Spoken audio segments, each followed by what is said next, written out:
Good evening. We're back for some D&D. So I had to go and listen to what happened last time because I was pretty sure we finished with a nice evening's rest, and that was indeed where we finished off last time. After you guys had been on your travels and made it back to Redvant, informed the bounty hunters that were after Corin that Corin was in fact dead, and the bounty could not be collected, so no money exchanged hands. The bounty hunters went off into the Borderlands. You guys came and were introduced to the Red Hood's HQ under the Thistle and Shamrock pub, where there are a range of, there's a nice big bar there, a range of stalls and shops, and there's a nice little meeting room to have little meetings about what you're going to do, and also beds to stay, as you are now kind of on trial or part of junior members. I don't know what the title would be, as your membership to the Red Hoods. You immediately hightailed down to the Old Bridge, where the elves were set up, to find a deserted Old Bridge. The elves and the Sylvan Dark border control seemingly have pissed off. And seeing that the area was closed, and there was a slight bit of destruction, you investigated to find the troll that you had murdered, but a mere matter of days before had resurrected and was destroying part of the border camp, the area in which they were settled. You found Bo, and unfortunately the dead body of Meadow. Managed to save them from the troll, and he imparted, unfortunately, Meadow could not be saved. Too much time had passed, but there was something he could definitely do with the diamond mushroom that you had acquired from the Myconid in the border forest. Then, out of nowhere, wink wink, Zaga planted the magic bean, which sprouted a treant. A chaotic evil treant, which, as far as everyone's aware, is just part of the Death Bloom and came charging out of absolutely nowhere, snuck up on you and started... It was a very stealthy tree. It's a super stealthy, massive tree. In the 5-second window you had between Bo leaving and us stepping outside. Bo was pretty sure he didn't see a tree, but hey, who knows what's going on. You did dispatch a tree, though. Very good. A tree that was well above the power level of your group. You managed to dispatch a lovely darkness spell, which I enjoyed thoroughly, thrown out by our new warlock, causing chaos. But you did dispatch of the tree. It was very well done. A nice bit of strategic play, taking the beast down, getting Bo, giving a nice little burial service to Meadow, and then heading yourself. And also, sorry, let me not forget the 2 nat 1s for Arthur, trying to convince people to go and get help and not to panic, yet incited panic. It worked though, so good job. Cleared that one up. Had a nice little burial service for Meadow. Grabbed Bo, went back to the headquarters, and Bo got paired up with the alchemist to work on whatever he was going to try and work on with the diamond mushroom. A few of you had a couple of drinks, had a bit of a rest. Zaga had some training on his lock picking, and then I think we finished with a conversation between Viper and Otter, just discussing how the group had been getting on, what was actually happening, and the fact that the halfling that apparently was dead was maybe not dead. Oh, that's right. Faywin spilled the beans. Faywin spilled the beans right at the very end. Let's just clarify this. Faywin said that he walked into the forest. Mm-hmm. He could have died further down the road. She might not have wanted to see him die. Maybe Faywin was just really tired because it was like 11 p.m. I love how you said spill the beans and it definitely wasn't a pun. It's the worst thing. No, it wasn't. And yeah, so that's where we finished. I think we all went to bed.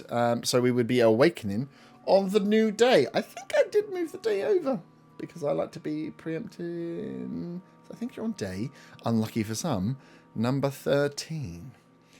We have to check the diary. I'm pretty sure it's number 13. I'm pretty sure I moved it before. So yes, you were given the dossier and bits before about the rivals and a rough plan. But yeah, that first night you head into Redvant, you had a wild first night back. Have a rest and are able to awake this morning to explore, to strategize, to plan, to do whatever you would like to do. We also When did we deal with a level up? That was like 2 sessions ago, wasn't it? No, it must be about 4. No, Are we leveling up 4. again? No, you're not It leveling feels up. like it's time to do it again. Yeah, doesn't. it's probably about 7 Yeah. episodes ago, so I feel like it's probably about time. Every I heard time- it was 15. Every time someone does something I don't like, it just goes back one. It just is like a constant. So, I think, let me just check the How tally. have we leveled up this far already? 29. I don't. Clearly, it's not annoying enough. It's just annoying. Yes, I'm no, just there making wasn't. notes. Yep. Be more annoying. Honestly, be level 4 forever. Nice. So you awake on day 13 in the bunk situation of the Thistle and Shamrock, or below the Thistle and Shamrock, the HQ of the Red Hoods. After a little bit of drink and a bit of rest time after some time out on the road. The dossier is with the Red Hoods themselves, so if you want to look into the information that they had on the rivals, you'd have to inquire into that, and also Bo will be around somewhere to find before he heads off. His plan was to head off to Allhearth after completing the work you want to do with the Alchemist. So, Redvant Rebels, what would you like to do?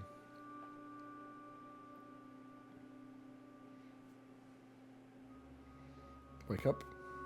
Wake up. Nice. It's a good start. Put on a bit of makeup. Yeah. Do my. He's on the table. I'm going to clear the grit from underneath my fingernails. That's Nice. the first thing I do every morning when I wake up. That's law now. That is long. And as you wake up, so within here, a few people. You're not in this. This is like a big old bunk room with like curtains you kind of pull across beds. You're not the only ones in here. So other people are starting to rouse up, get going. You hear a bit of a rabble coming from the bar area where people seem to be grabbing some food or some chatter at least before the day gets started. You are underground, so you know it's the morning at least. What exact time of day and sun? No idea, because you are kind of essentially you just have artificial light down here in the underground. Is this where Zaga brings out a song, The Sound of the Underground? No, Zaga doesn't know that one. So, yeah. Oh, going deeper underground. Don't give him any more. Hello, suggestions, darkness, my Jesus. old friend. Yeah. So, is there any reaction to what Faywin said the previous night? Like, are they looking at us differently, treating us differently? Nice. So if you head out and head towards the kind of where the kind of metal where the continental breakfast will be served, nothing too fancy. No, you get a few people kind of just giving you the odd look because you're still fairly new. You've been here an evening, but nothing with just like passive perception looks to be untowards. No one's watching you more than anyone else. It's a fairly I'd say it's like a fairly safe space in that the people here believe they can defend themselves from anything that could happen, and because it's a secret base, anyone that's in here is probably supposed to be here. Is the floor like covered with anything? Is it dirt? Is it? No, it's like hollowed stone. So a lot of the work looks to be either a cave system that was already here and then has been added to, but a lot of it, especially that main chamber, is just like a hollowed out cave where they've either made tunnels into it, but a lot of it just seems to be stonework. There's a few like rugs and bits that have been thrown down in certain areas, but mainly it's just like a stone floor that it's not like been nicely designed in any way. Zaga just wants to look around briefly to see if he can spot anywhere that looks like a soil that might be plantable. Sweet. No. What? And as you look, and as you know, you've been walking around this place. It in the main is stone. It's an underground, very stable. It's not like they've dug into soil and built this. It's like they've taken something that was here. Some of the tunnels you were in are hardened soil rather than stone. So some of the tunnels that go to the exterior, but the kind of smugglers tunnels where they would have dug out further. But this main headquarters seems to be a cave that was strategically picked for its pre-existing Lack system. of soil. Yeah. Can Not I, using my knowledge of dwarves, can I see if these tunnels were made by dwarven hands and axes? Or would I not know? No, it's a different one. You wouldn't necessarily. I don't think you would have seen because you spent time with a dwarf Yeah. but one that was kind of like on Land. yeah. Mm. And Okay. you, No, that's fine. it doesn't look like there's not a lot of care that's gone into this. The guild itself, the main chamber is you can see that main chamber you kind of came into, and then how it dips into where the market stall area is. That you can see is just a large cave. So it's almost like a large domed cave that some of the edges you can see that they've built stuff into. So on the entrance down, you can see it was more built and there's more brickwork there, more stonework. But the actual cave system itself is just like a large hump and then like a larger open area. And then they've built off into certain other areas where some of it has been bricked up. But it's not like dirty as in it's a soil. Like this is a solid structure that people stay in all the time. So it's been anywhere that was not already a natural formation has then been carved in some way. And then there's been doors and stuff added and then further like stonework added to finish off rooms. I think I would be at the... Sorry. So, no, go on. I was just asking if there was a continental breakfast. That's all. There is, yeah. So there's continental breakfast, as much as continental breakfast in Redvant is. So yeah, there's some like cured meats and some breads and some cheeses and some milks and from various animals, waters, just to give people like a basic like a hostel is essentially how this is. Most of the people that stay here stay for free because they work for the Red Hoods. Faywin and Hector are just having breakfast. I would be at the bar drinking like a big tankard or whatever of coffee, just talking to people that I'd known from before. Yeah. So you would know, but you could be catching up with people that you've done various jobs on and see people, and the rotation because of depending on the job. So like there's a whole heap of things that Otto you would be more afraid with. That the Red Hoods are like they're essentially like the hand of the Coven, the guys that run the secretive group that run Redvant, but they do everything. So they do a bit of espionage, they do a bit of trading, they do a bit of stealing, they do a bit of the runners that they have that do like the messaging services. They also that you did a fair bit of escort, so like escort service. Not that immediately I thought sexual, which usually that's my own brain's fault. But like so someone's like, I've got to get this cargo from here to here. They'll pay the Red Hoods.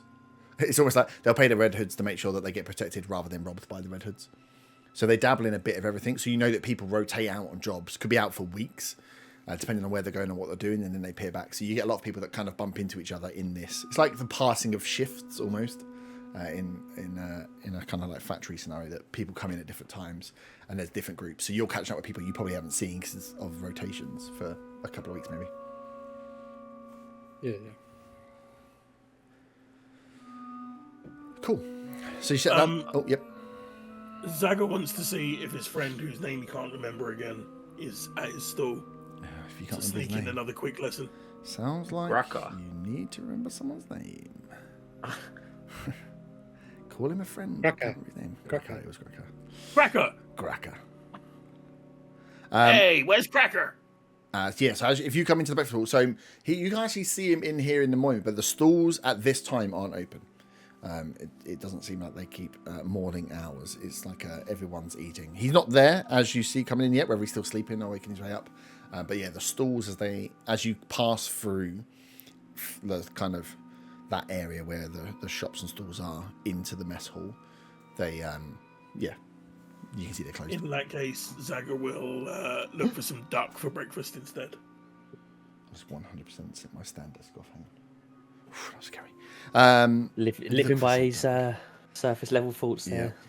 Planting beans, eating ducks. Von's just walking behind, staring at you. It's like, I'm listening, little boy. You go and look for the meats. There's some stuff in that looks like it might be duck in there. Slightly darker, like meat that has a wing shape. You're like, oh. Roll a d20 for me, just straight d20. That is a 5. And you're like, yes. As you throw as much as you can onto this plate, bite into it, you realise it's just like day-old chicken. You're like, oh. So, where it goes a little, it goes a little bit like purpley, where it's been cooked and then left out and then reserved the second day. Maybe been uncovered slightly. Yeah, no doubt. Zaga looks very disappointed. I would say it's still tasty, but it's not. It's like really dry. I mean, the Overcooked dryness is turkey. it just doesn't have that familiar duck taste. It doesn't have that rich duck, delicious. How do you even describe Dutch? Duck, rich is rich, right? Nice. So you'll sit down, have some breakfast. Can we see Viper around here at all? So as you look around, you can't see a Viper, but as you if you're all sitting down and taking breakfast at different points and Otto's, you hear a bit more of a commotion as Viper comes round the corner with Bo. Oh shit, it's not my mic. And with a figure who it kind of joins them towards the door, and then as they kind of pass in, they both acknowledge, and this figure disappears out. A hooded figure, not the red hood of the Red Hoods, not wearing a red hood of the Red Hoods, wearing a much darker cloak. Can't see and get really any features from where they are, but they were clearly in conversation with Viper and Bo, and kind of disappear off as those two pass in. Bo kind of spots, if some of you are sitting together, the ones that he knows to come over. Viper follow suits. So yeah, Does those anyone that want to sat sit together. with me at breakfast? Anybody? No. I thought we were sitting down over breakfast, Yeah. weren't we? I think those that I are sitting thought we down. I think it's just Yeah, Otto. Zaga's that's at the far table, end side. just sadly poking this fried chicken. Yeah, I think the four of you are together. Try and take some of his food. Yeah, the four of you would be together, and Arta would be Ritual. Otter. Sorry, would be at the bar. Yeah, we don't need him anyway. Ooh, spicy. So yeah, they come and sit down with you. Bo, you can see just from general looking, looks tired. Maybe didn't get as much sleep or as rest, and suppose he had a bit of a stressful time.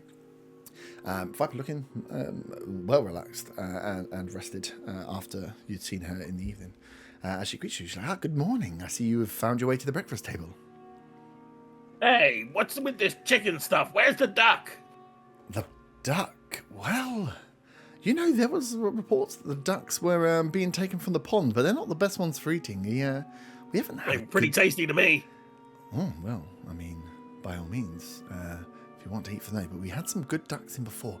Actually, it's the geese you want. We normally get some Geese? deliveries through. Yes, there was some few farmers specialise in the larger geese, but it depends on the time of year. How large? How large? I mean, I've seen geese as large as you, my little friend. Oh my god. Yes. A few, you need to wait though. It's a few more, well, actually probably a couple of months as we're getting into it now, but the longer you wait, the bigger they get. 8 months? Where do I find these geese? There'd be many farms out there. To the north, there's some farms. I mean, wherever you find farmers. I mean, I think the Borderlands have some farms as well. I don't deal with the procurement of the meat, so I can't tell you exactly. I just know they're quite good when they come round. Oh, it's got his hand up. Are you okay? With a goose that big, how many lemons do you have to stick up its butt to roast it well? That's a question for the chefs. Oh, you seemed an expert on No, giant I just geese. on eating. There's the delicacy of eating. You don't always understand. Maybe we should farm to fork and all. So we all have good night's rest. Everybody recovered from the antics of yesterday. Quite the entrance back. Quite the reintroduction to Redvant. It was a much needed rest. Zaga has stopped paying attention, is now thinking about giant geese. Nice. Yes, it was quite, and I've caught up with your friend Bo here this morning, and we're going to arrange for a guard to at least escort him, if not the whole way, at least part of the way through the Borderlands, to make sure he successfully arrives in Allhearth and potentially grab someone with him. But he's been working with the alchemist all night, and I believe has some good news. And Bo's like, yeah, it's he's like guys, the mushroom. I think we found something at least that can help. And he's like, I've got some bits for you. And he's like, I'll make sure I give them before I leave. He's like, I managed to create something that hopefully will help. I'll leave you with as much as I have, and then I'm going to Viper is going to help me and escort me to Allhearth, and I'll do what I can with the Druid Council, I suppose. But and he just looks to kind of Viper and says, "Thank you for pairing me up with the alchemist. And she's like, yeah, he's like, yep, they have a lot of knowledge. Not the most talkative, but yes, we've managed to at least get something. Thank you for everything, Bo. Well, thank you. Well, hopefully this, yes, what we've managed to make will help you in some way, and I feel like thanks is not required yet. There's a lot more to come. But I mean, thank you for everything you did with Meadow. I know I've been a little short with you, but as I'm sure you can understand, it's all been a little bit emotional for me, but I do appreciate you being there when she took her last breath. No, it's the least I could do. But no, I understand. It's been a testing time for all. So hopefully and he kind of looks Yvonne towards you, and he starts talking about the druids. He's like, well, hopefully the druid sects will they understand what's going on. If I'm adding to the information rather than presenting this afresh, that would be a wonderful position to be in, and they will spring into action, I'm sure, and help with the situation. We can only hope. He looks at you like a knowing nod of like, I kind of only maybe 50 to 75% believe that what I said was true. Yeah, I think I can kind of tell. They probably, like, hopefully they know what's going on in this and stuff, but Yeah. He then goes and gets himself a plate of food and sits down and starts, like, not savagely ripping into food, but you can see that he's tired and needs to eat some food and wolfs down as much as possible. Zaga tears his thoughts away from the geese and addresses the table. So, we gonna go kill Val today? You read my mind. I was going to ask you about the dossier. Do you want to talk about planning again? We've had some more information passed to me this morning to not illuminate, but maybe speed up things. I believe that they have been gathering intelligence and may have infiltrated some of our activities further than we had originally thought. So I, for one, am behind this plan to at least get going on this. Yes, I think we're in a position to get going with this, right, guys? Yeah, we don't need no plan. What's the plan? Is that like that tree thing we fought?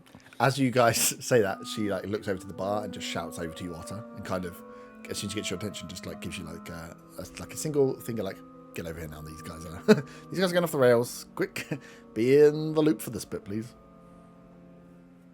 I give her a nod and sort of just saunter over with my coffee in hand. Mm-hmm. I hear that you, planning's not your favourite thing, and reacting to the situations seems to be the way that you work. But we have information at least for you to peruse before you jump into anything. Shall we finish breakfast and meet up in the meeting area? Yes. I finish my food and I get up to go leave. Mm-hmm. I push the boring chicken away. As in, leave the place and go do the thing. You start walking towards the door. Does someone want to get him the meeting rooms back this way? Arthur, back this way. Come on. I'm. We're not just going out there. We need to hear this information first. I need some sunlight. I haven't woken up yet. You best get in that room and listen. Faywin and Hector give Arthur. Shut up, pink boy. And then I begrudgingly follow Von Van. Mm-hmm. I ignore this whole conversation and walk past Arthur as if I'm leaving.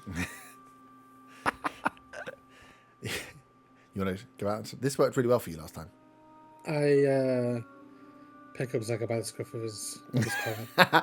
Hey! What are you doing? Put me down! I want a duck! I need to get this planned out. We'll get your duck later. We don't do plans. We do ducks. Faywin smirks at Otter. Otter. Sorry, I forgot your name. Arta considers using telekinesis to push Otter 5 meters away. Considers. Doesn't do it though. Yeah. Because there's lots of his allies here. You see, as like, sign of war. yeah. When you say consider, would your body actions, would your body movement change in any way? As in, like, you no, would go it's to just prepare, like instead of the usual thing of saying what he's thinking aloud, he just keeps it in. Yeah. Because he's been burnt by saying what he thinks aloud before. Ah, yes. Good. While sort of holding Zaga with his feet off the floor. Yeah. I side eye Arta, sort of knowing. You Well, and also being as it's you that's lifted it up, and you know a few people, you can hear there's a few chuckles coming from people that with this slight scuffle and louder conversation, and also Viper being in the room as one of the more senior members of the Red Hoods, caught a few more people's attention. But yeah, with no obvious sign of like threat, and then Otter being someone mildly known picking up the kobold, it's more of a funny situation for their morning than anything else. As Viper leads off to the big round room with the big round table that you met in before. As we kind of walk into the room, I put Zachary back down onto his feet and sort of gently pushing us back towards into the room. Mm-hmm. You'll pay for that one day, Otter. Yeah. Well, I'm sure He doesn't look like he's got much money though. He spends it all on hair dye. I mean, in that shade too. It's not particularly masculine. Oh wow! Says the light blue with copper fleck kobold. Nice. So you'll come in. A Viper at this point, I think, is kind of almost like not. She doesn't annoy easily. Otherwise, God, fucking hell, this would be annoying. But she kind of just even like she's on the verge of. Yeah, no, but I think she just like knows that it just is okay. When we're going to do something, I just want to give you 2 minutes to kind of have your little moment of fanning around. Yeah, get out of the system, and then there's no point trying it. So she just gets it, like goes to the room, sits in, has the documents there, and there's another member of the Red Hoods in there with her, and just kind of sits and kind of waits. There's no like, it's just like, okay, just wait for them to get done, and they'll sit down soon enough.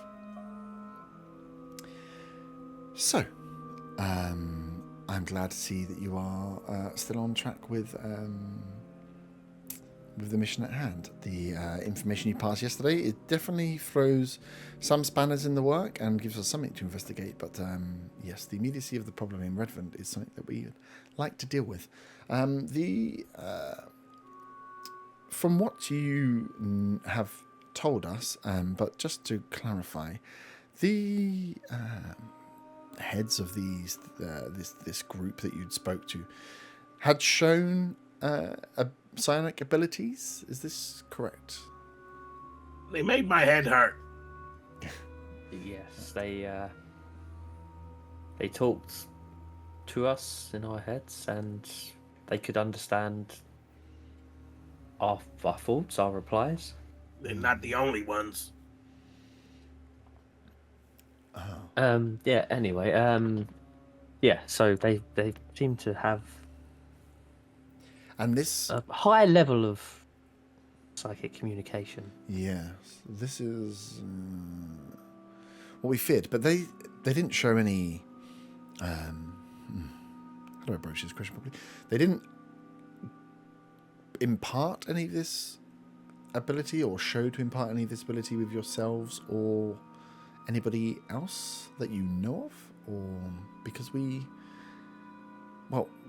believe that the psionics are being used, whether that be in just the reading of thoughts and minds, or infiltrating plans. But some of our plans have been scuppered via meetings where there is no way that somebody in the room, and we know this through many ways that we have tested these people, but that no one in the room will have has been, say, a traitor or given away information or sold information, which means this information has been taken via these psionic means, either that be by reading of the minds or by some sort of charming or control spells. But for the amount that we've seen, it seems it would be a rash move for the heads of this organization to maybe doing so. So we were worried that maybe someone else outside this kind of leadership team were able to do so. So it was kind of, I suppose, probing to see if anything was maybe offered to you. Was there any inclination that they had the ability to pass on these skills to others?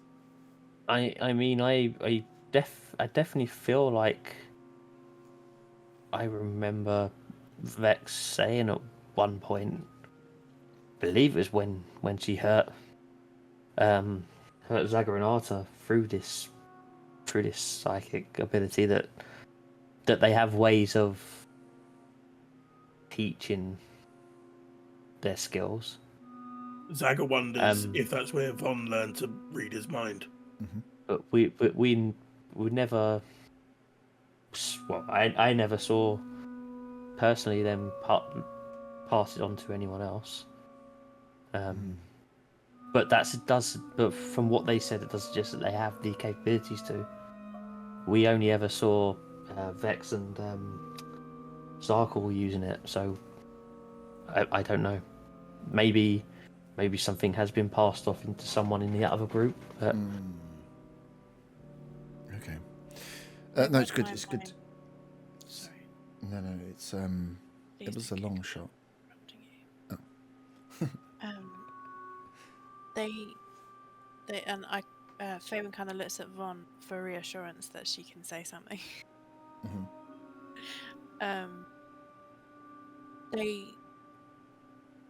They read my mind like they were flicking through a catalogue.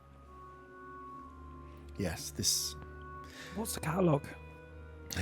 You've never seen a catalogue? Have you not been to one of the? I believe Traders has a catalogue of sorts. Do I look? Sort of look Like in the pages. hat. like I have money? In the hat shop, Good he had a point. catalogue on the counter. Oh, just Have you not loads been of, to the Great like, Store of books. Great Store of Argus before?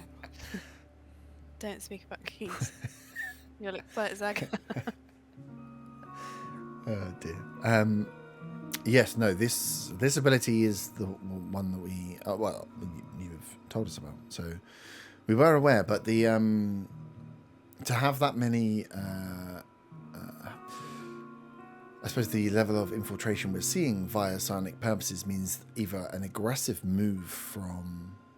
I suppose tactically we're trying to understand how they are managing to infiltrate or hit as many of our meetings and jobs as they are with the amount of people that seemingly had this ability, if that makes sense. So it was just something to check. They are either on incredibly aggressive expansion and the heads of I suppose either way it tells us something. Either the heads at the top of this organization are aggressive and therefore willing to step out into the open, which gives us an advantage there, or they have the ability to train, teach, pass on in some way, which means we have to deal with potentially more psionic users and worry a little bit more about our the security of some of our meetings. Again, that teaches us something. So just one to watch out for. But that's the only update we've had on the dossier. Sorry to kind of throw that in on you. So we are, yes, holding off and maybe pulling back some of our activities on the basis that everything now, our usual means of passing information, is being tampered with slightly. Did you have a particular interest in, or an area in which you would like to, or I suppose a person you are likely to go after first? We have information on at least 2 areas in which we believe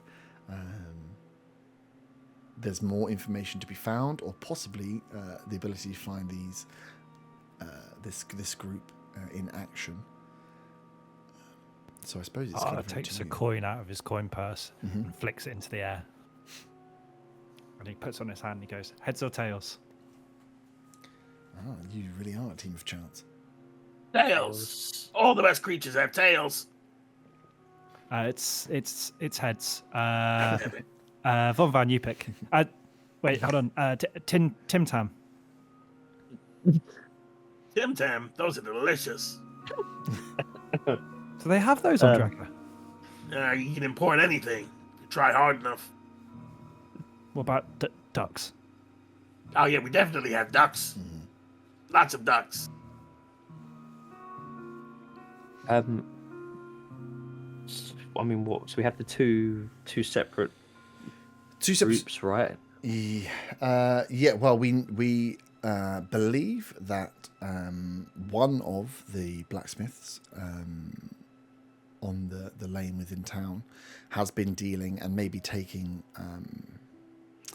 orders from these. We know that we have definitely had sightings of the bugbear and the human interacting within the area. We don't know which of the blacksmiths it is, but yeah, they were definitely seen in there, believed to be acquiring larger supplies. So we're talking about bespoke metalwork, not necessarily weapons, but furniture-sized items. So that's one area. The other we had is, and this is one to, I suppose, approach at the night time, that we've seen or had an increased amount of people, missing people, those that are being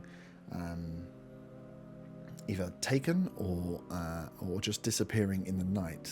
Started with some of a lot more of the reports were coming from the kind of the bars and some of the late night activity, but recently we've seen a few more reports coming from just even workers going missing. So, and it's not a town where people don't go missing on a daily basis. So the increase and the worry that's coming through is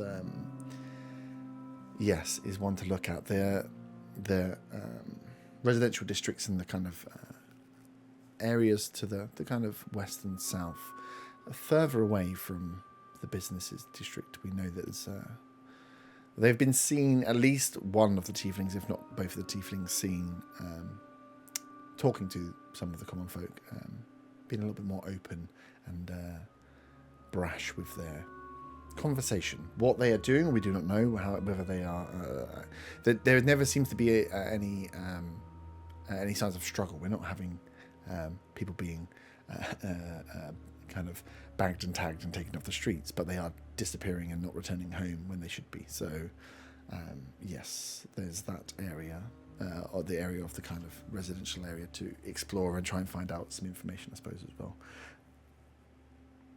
I don't know, of course, we have the Silent Dagger pub itself.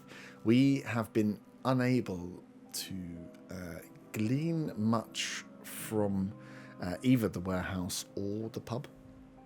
It believes that there is something protecting either one or both of the locations. The pub itself has been open on occasion, but yes, we have not managed to get a operative inside and out successfully yet. I mean, it was never immediately obvious to. I mean, I can imagine people going in there. It's not going to notice the way the activity was done just by by being there. They were very keen to keep their activity hidden, even from the normal patrons of the pub. So I fully understand how it's been quite hard to get anything from that. Yes, and these are not. I mean, the fact that we are kind of enlisting the help of yourselves as someone that's been closer to them is to help us. These are not.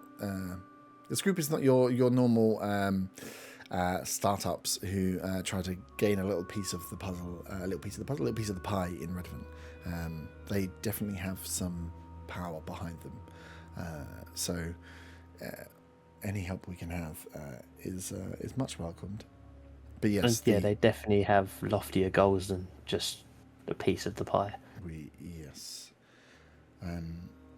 So yeah, that's the information. And as I said, flipping a coin and or going by your plans or lack of plans is up to you as a group, of course. But yes, we do believe that trying to take them front on in an open assault is probably not going to be the best idea, but to weaken them slowly if we can find out what their activities are maybe planning or where they might be heading to next to try and gain some advantage and wheedle down some of the numbers of these more powerful members, shall we say, would be my strategy. Yes, of course. I mean, I feel at this time, maybe... I'm trying to think of the best way to go around contact. Maybe questioning, but then trying to make it too obvious the blacksmiths around town. Let's go to the blacksmiths. We just need to make sure that we don't arouse too much suspicion from going to talk to them. We go in, we tie up the blacksmith, we wait there until the bugbear shows up. We don't know which is the right blacksmith. Which one have they been seen going into? We have not been able to find out without, like you say, without arousing too much suspicion. If we, the blacksmiths, knowing that we have our own operations here for the Red Hoods, that we don't deal with them and they tend to not like us. So, yes, your elf. Let's go see the one that made Feywin's boots. She was friendly. They were friendly. Faven looks down at her. She might have seen something and she might be a bit gossipy. Mm-hmm. No, any information you can find, but like I say, that's somewhere that they are. One of those blacksmiths are definitely dealing with them.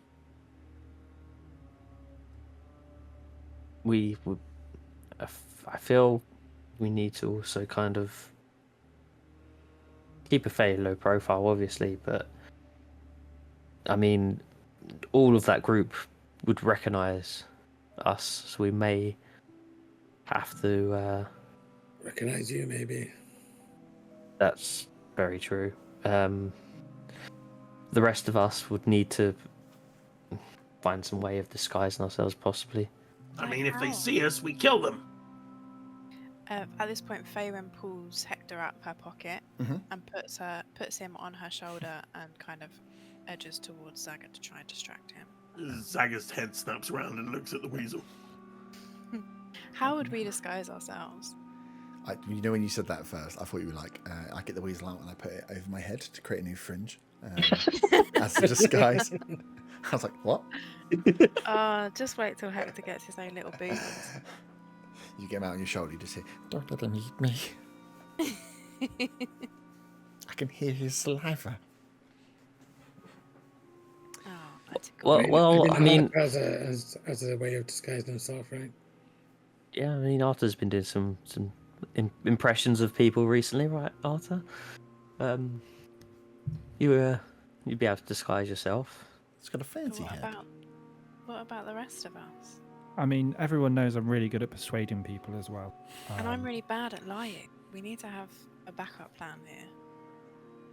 I mean, I could always threaten them. If Zaga wasn't distracted by the weasel, he'd let everybody know he has a disguise kit and he's really good at using it.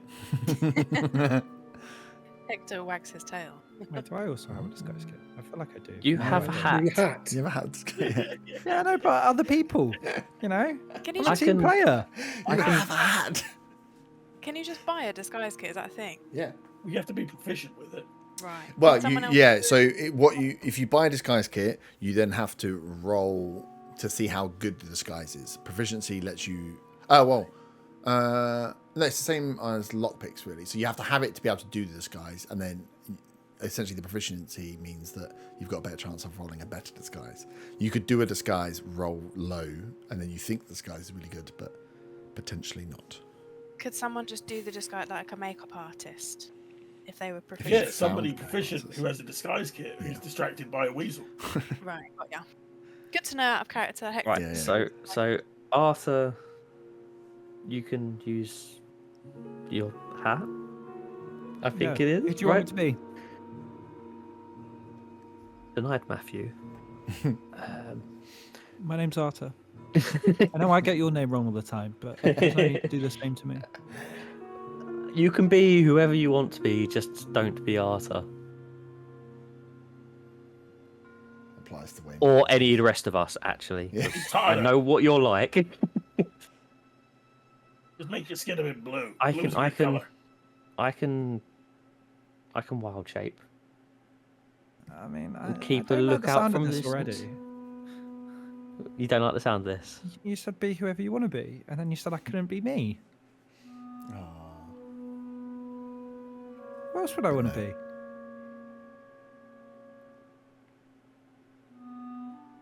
I don't know. I don't know, Arthur. I'm gonna Okay, well- I'm gonna disguise self as Otter, and then I'm gonna say, "I'm gonna murder you all. I hate you. I spend ages doing my hair in the morning." Does that have? Is it once a day thing? Don't think so. It says at will. Oh, okay. I was gonna say you waste it right now. Just I was hoping it was. I was desperately trying to get that. How close is Feywind and the weasel on her shoulder? Remember how tall I am Yeah. before you start Double your trying height. to climb to get the weasel. I cast minor illusion, create a duck. All of these tactics you're using right here would be more useful probably out yeah. on the Yes, mission. they would. So Uh, I suppose it's as much as I do love sitting here going through your arsenal of different disguises. Is this is what happens when we try to do a plan. Wait, I who's see. disguising who? What? Well, I believe I can leave you to your disguises. I shall go and ensure Bo knows where you are before you leave. If you want to sit here and plan a little longer, be my guest. But yes, we'll be hopefully hearing back from you. Just let us know if you need anything. Obviously, the stalls will be opening soon. If there's anything you require, we know you've bumped into some of them already. But yes, if there's anything special required. There's. Wait, what's this about disguises? I was distracted. Well, we may have to disguise ourselves, Zaga, to avoid that other group recognizing us. But then how will the blacksmith recognize us as friendly people and talk to us? We got to talk to all the blacksmiths, probably. Well, we talk to the one that's friendly and see if they've seen anything. Okay, we can go with that. We can start. We there, just at least. need to be careful and keep our wits about us to see if we're being watched at any point. Who wants to be disguised? I'm really good at doing like costumes and makeup for performances. Oh, can I have one? You've got a hat. What sort of disguises can you do, Zaga? Let me think. Let me think. Have you ever done a dance performance with that involved a pole? Faye and glares at Zaga. Maypole dancer. No, I haven't. Have you? Well, I haven't done the performance myself, but I've seen it done many times. Wow, what an interesting concept. I've never heard of that before. Anyone knows or her. That's like you said. There's nothing seedy about all have. Exactly. So what disguises can you do? Well, you know, I can left cover as up well, your so. pointy ears and make you look more human. I Fabian's can lovely top. dye your hair. Do you have black? Black would suit you, yes. No, I was thinking we go redhead. Oh. We're gonna keep Vaughn a natural blonde, though. Sorry, I've got another question. Does the disguise kit only last for a certain amount of time, or is that it then? No, it's this pouch of cosmetics, hair dye, and small props lets you create disguises that change physical appearance. Proficiency with this kit lets you add your proficiency bonus to any ability checks you make to create a visual disguise. Got ya. Which is essentially a persuasion. Deception, sorry.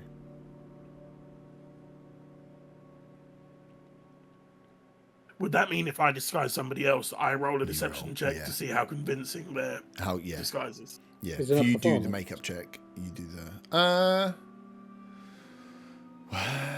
I suppose. It could be either. I suppose it depends on what you're trying to do. If you're just trying to be someone else, it could, potentially be perform. But I'd let either roll. I suppose if you were trying to be somebody else that was known, it would probably be deception. If you're just saying I just want to change my appearance to look like a different race, then yeah, we could probably go performance. But I could easily be argued each way depending on your stats. To be fair, I think performance would be more if you're trying to be a certain person, wouldn't it? Again, yes, I mean, you could argue Deception either is way, more yeah. just painting. Yeah. Or painting or whatever you're disguising. Mm-hmm. But yeah, so because again, if you're just going to be, if you're just like, hey, I'm just want to look like not an elf, then it's very different to being like, hey, I want to look specifically like this person. DC's a lot lower if you just want a general change. Cool. So what would you like to do, guys? How are you going to do it? I mean, you've been talking about disguise, but you did say you were going to go there without disguises. So Yeah. We'll disguise when we're there. just disguise in the street. It's fine. Yeah. So you know where you've been to the blacksmiths. You know where it is. So Before going to the blacksmiths, Mhm. Is there like a magical stall down here? Wait, hold on. Is this, Not like a defined magical. is this the blacksmith that dwarf girl was at? Yeah. Oh.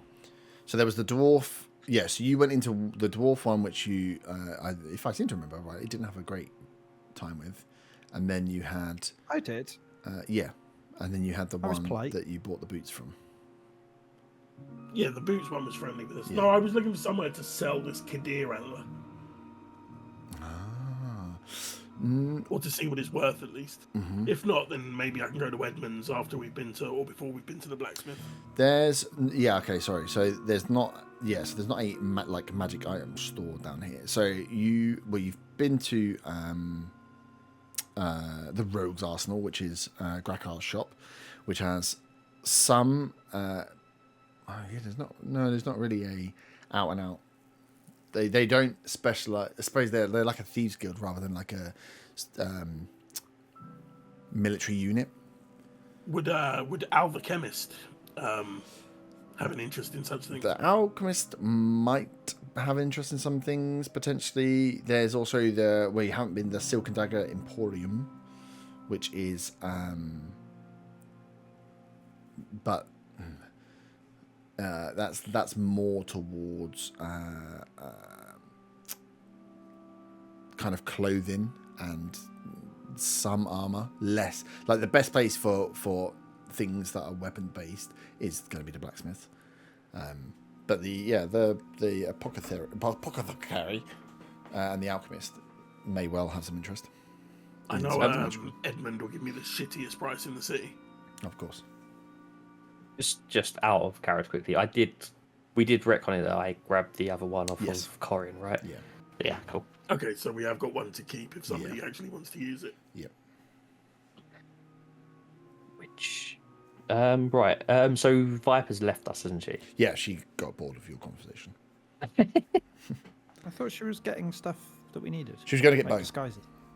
Oh, No, bow, she- yeah, of course. I thought she was getting some disguises. No, that's your job. Just no, like she got- just like lost and found. She Yeah. comes back with like t-shirts that are too big for us and stuff. we got these antlers. For some reason, a pair of pants with a skid mark. Mm-hmm. Always. Okay, can I go to try and catch up with Viper? Mm-hmm. Like, Yeah. right, guys, get yourself ready. We'll go out soon. Yeah, I guess we'll say bye to Bo when he gets here, and then we'll head out. Oh, I'm just gonna quickly try and find Viper. Yeah. So yeah, she hadn't not long left, and you catch her as she's kind of on, just having a conversation with. You can see Bo in the that recess area, like towards the edge of it. So he's finished his food and's coming out, and they're kind of at the entrance between the market and the kind of that metal bar area. Okay. Viper. Hello. I think I hope, rather than think, we've come to a conclusion about what we're going to do. Oh, good. As you can see, when I say we're unorthodox, that conversation shows there. Try and have a nice conversation about it. But anyway, is there anyone down here that how do I word it, would be able to craft a weapon from magical items? Oh, you were looking for someone a little bit more attuned. No, we tend to do things as much as possible with without large show of force. So yes, a lot more small knife and poison work. But no, there may be someone passing through soon. Have you? No, you probably would not have. There's a trader, a magical trader and craftsman named Galen. He passes backwards and forwards between Redvant and the big city through the borderlands. He may be able to help. I suppose potentially one of the blacksmiths in town, but I wouldn't think they necessarily have the skill there. Their work is more on the mundane. More traditional sort of weapon. Yes, not a lot of people are running around with a lot of gold for anything too special. But yes, Galen he must be due fairly soon. I suppose if you are to hang around Redvant for a little while longer, he would be here within the week. If not, he is to be found and definitely easy to find in the borderlands. He he's a travelling merchant and craftsman, and yes, he likes to deal in the trade rather than necessarily just in the gold. But he has a quite spectacular kind of moving shop wagon. Yes, we know him well because many have tried to steal from Galen, and his moving shop is quite the armoured fortress, both magical and of ordinary means. So yes, you'll see him coming, and I would definitely try to deal with him in the most pleasant way possible because he's a good lad, is Galen. But yeah, he's armed to the teeth with magical. Okay, pieces. that's good. But yes, when if that's something you're looking for, when he swings by, we can definitely put you in touch with him. He's always interested in working on the more unique the item, the more excited he gets. Okay, yeah, yes, I feel this could be a fairly unique item. So, just hoping that he will be interested. Yes, as I said, I think we've decided what we're going to do. We're going to head out to the blacksmiths. So yes, I'm guessing, Bo, you're going to be heading out to Allhearth. Yes. Soon. Well, hopefully within the next hour or so. And he goes, let me get the potions that I had for you, and then yes, but we'll let me get the potions first. And then he kind of darts off back towards and goes into because he only goes into like the market store area. It goes into the kind of like dark tented larger stall of the Mystic Shadows Apothecary. I might just call it Mystic Shadows because I can't say the word. And yeah, so you're free to wait there if you're not. It doesn't take him long to come back, and he has like a small crate, like a milk bottle crate or a beer crate, essentially a potion holding crate. And he comes back with these potions, which are as he gets one out to kind of show you, you can definitely see where the diamond mushroom is part of this potion. It's a like milky liquid, but definitely with the silver shine that the diamond mushrooms have on the top. As it moves around, the consistency of it almost like it's almost like there's smoke in the bottle within the liquid, but it is just a liquid. It's a very odd liquid that is moving within here with this like nice little almost glitter effect to it as it comes through. As he says, so these are the potions that we have managed to make. 2 of them are of stronger potency, and you can see the 2 there in slightly different bottles, slightly darker liquid, and the rest are of a more less distilled, not to say watered down, but to make the mixture last, we made a slightly less potent version. This should at least cure some of the effects of a death bloom disease, if the disease is indeed coming.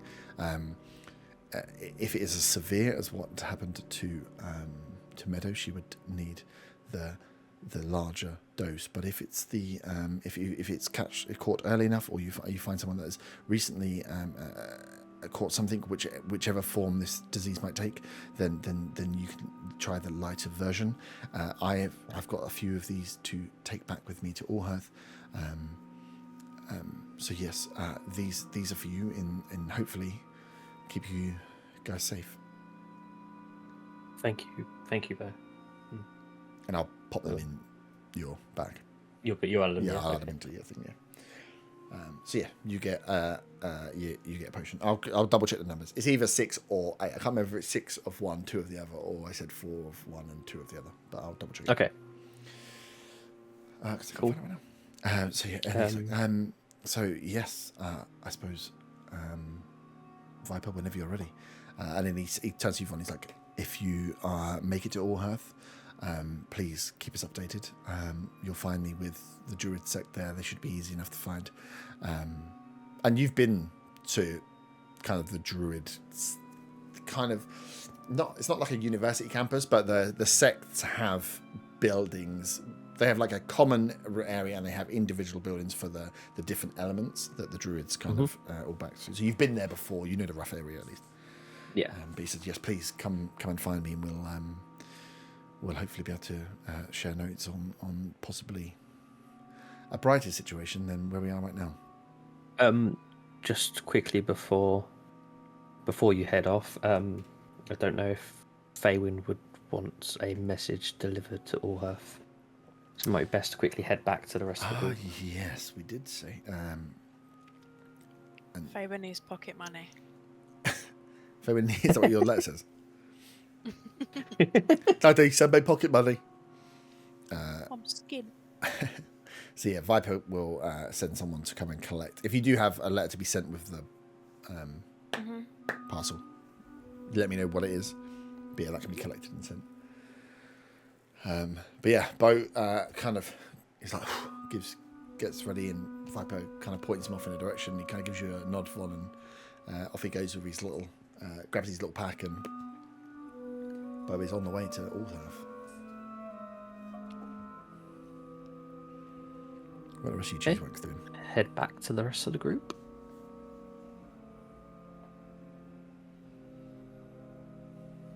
So Bo has given us some of the potions he've made from the mushroom in case we need them. Hopefully we won't. But yes, he's heading off to Allhearth now, so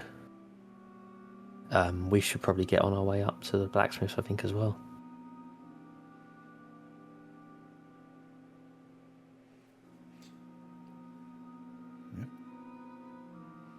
You'll stare blankly at Von Van.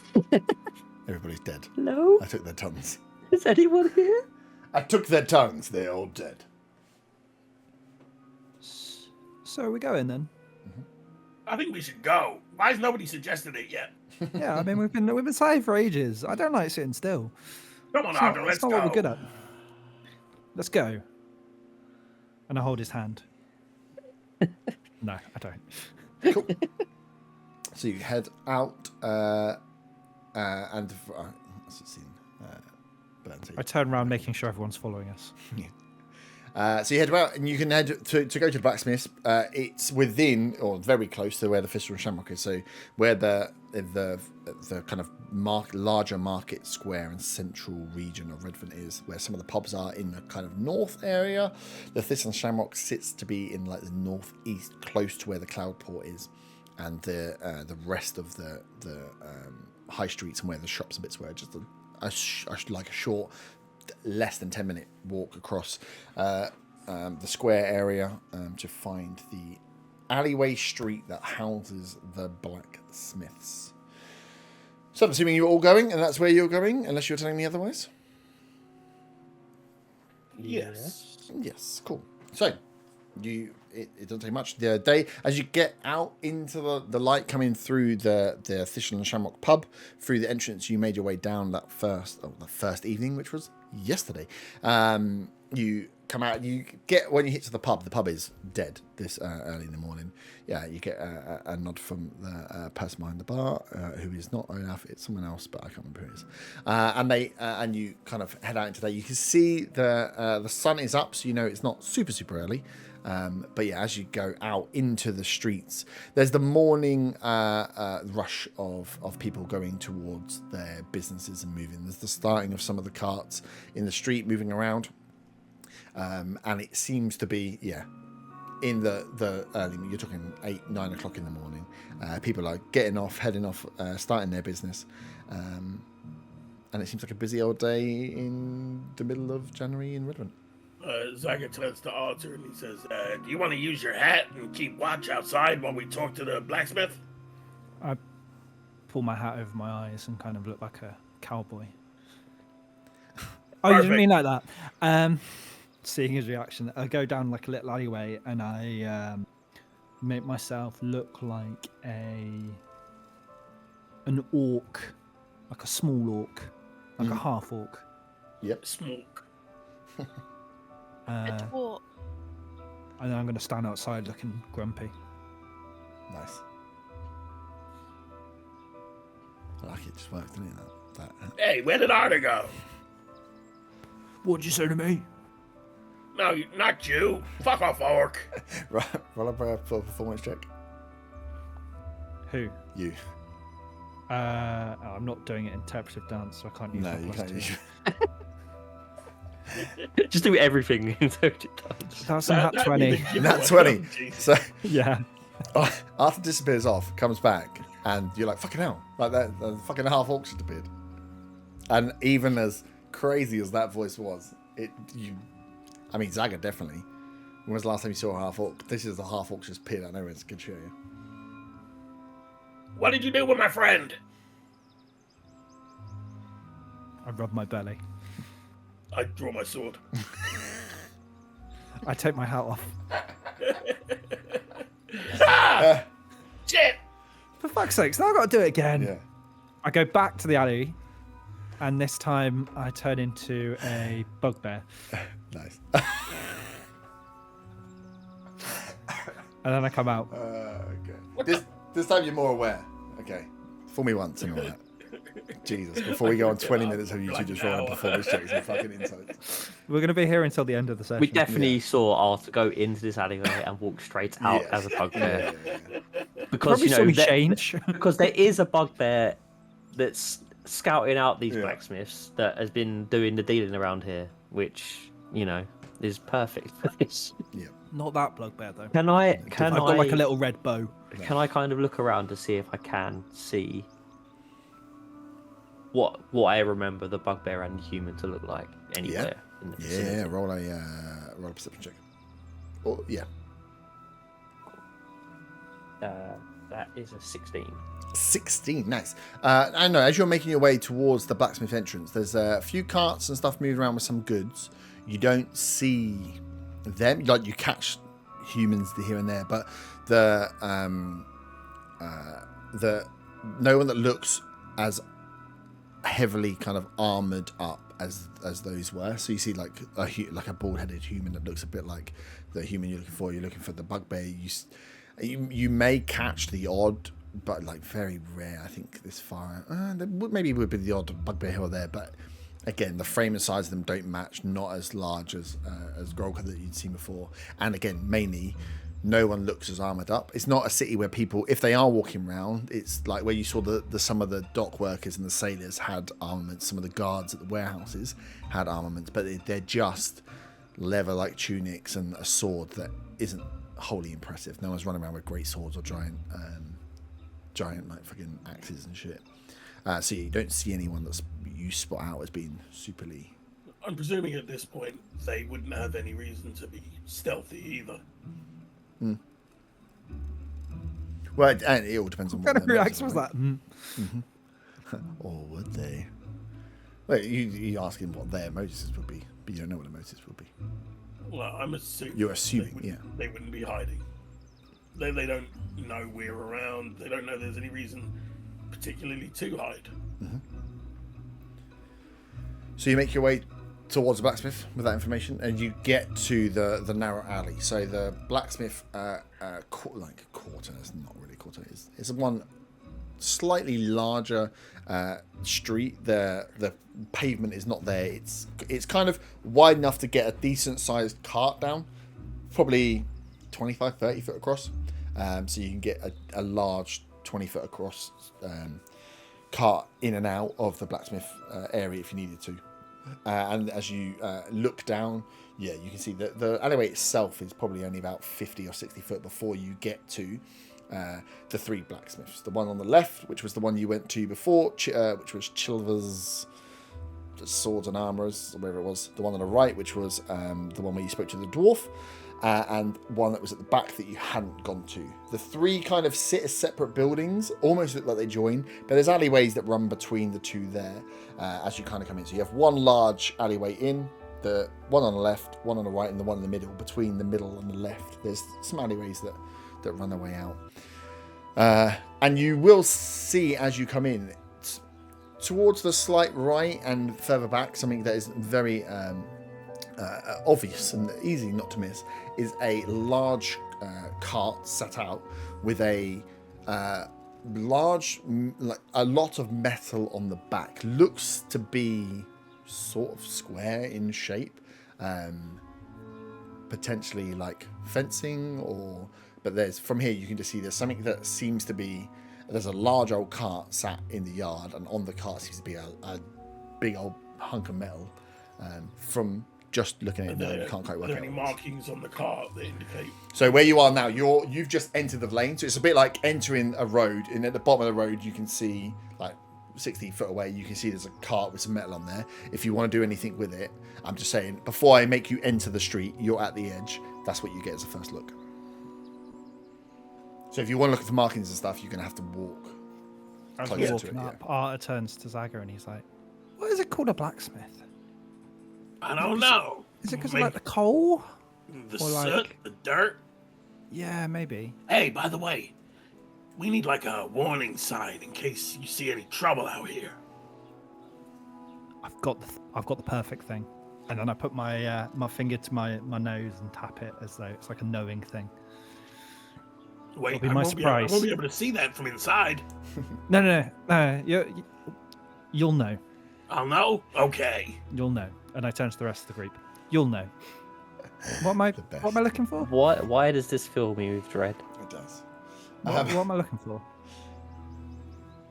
Well, yeah. So you I guys don't at the think moment I've seen the trouble. bugbear and the humans. So I don't Trouble. actually know what I'm looking Yeah, for. you would have. So you all would have seen. Oh, from at least the- first class from when when you we were were in that in the- room. yeah. When you're in that room together, you Yeah, know. yeah. So yeah. So yes, as a reminder, the human was about probably the same height as you, Arta. Fairly larger build. Looked to be it looked to have some military training of some sort. Seemed to be some form of either ex-soldier or soldier or militiaman.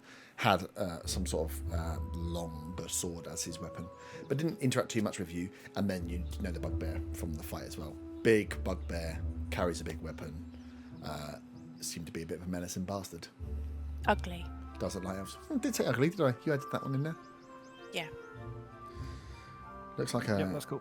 big version. He's got an of ugly personality. Exactly, and that makes it He's ugly on the inside. Zaga will walk down the alley and just have a glance over at the cart to see if there's any obvious markings, like a name of a business or anything. Is the cart outside of any of the particular? Like, is it outside? Is it outside one of the blacksmiths then? It's slightly more towards the right. So but whether that means that it's just there because you've got to get a cart in and spin it round, or it's there, you don't know. But it seems to be parked very close, or on just in front of the one that was on the right hand side, which is the one that the dwarf was in before. Perfect. So does Zaga see any obvious markings as he approaches this? Cool. So you, if you're just walking down the street, are you all, just so I'm aware, are you all holding back and just letting Zaga walk? Are you kind of, what's the group's dynamic here? As in, are you just stood there looking down an alleyway, or do you want to kind of blend in? Am I going to get a little stealth check from you? Are you wanting to stay mildly hidden and then one of you's going to go in and come back? Or do you not mind being out in the open, just standing around? Zaga doesn't give a shit. He's just going to march down there, have a quick look, and then go in to see the friendly blacksmith. Cool. What about the rest of you? Is the friendly one past the cart? The friendly one to the left-hand side. And that's the one that I've been in before, right? That's the one you've been in before, yeah. Yeah, I'm not saying you have to. It's just so I know if anything happens, I don't want you to be like, oh, no, that's not what I thought. It's like, no, if you, at the moment, as I'm imagining it, you're Scooby-Dooing all at the end of a fucking street, looking down, and Zaga's going to walk down towards this kind of look. There's no reason why you can't all just walk down, but I just need to know what you're all doing, so I know what you are. I'm not Scooby-Dooing. I'm just going to walk directly to the nice woman. Cool. But I'll walk slowly so Zaga has time to look at the... Yeah, you can walk down. I mean, it's a blacksmith, right? It's an open shop. There's not many people down the lane this early in the morning, but there's people around in the streets. Of course you wander down. Give me an investigation check for the cart. 21. 21, nice. No markings on the car or on the actual thing itself, but with a 21, you clearly can see that this is a cage. This is a human or humanoid-sized cage. It has a pretty hefty-looking locking mechanism on it. No lock on there at the moment, but a pretty hefty-looking locking mechanism, and the makeup of the, like, it's meant to hold people or humanoid-sized characters. It's got thick barring between in like a lattice effect, and you can see that like the craftsmanship, it looks pretty fucking chunky when you get there. It looks heavy.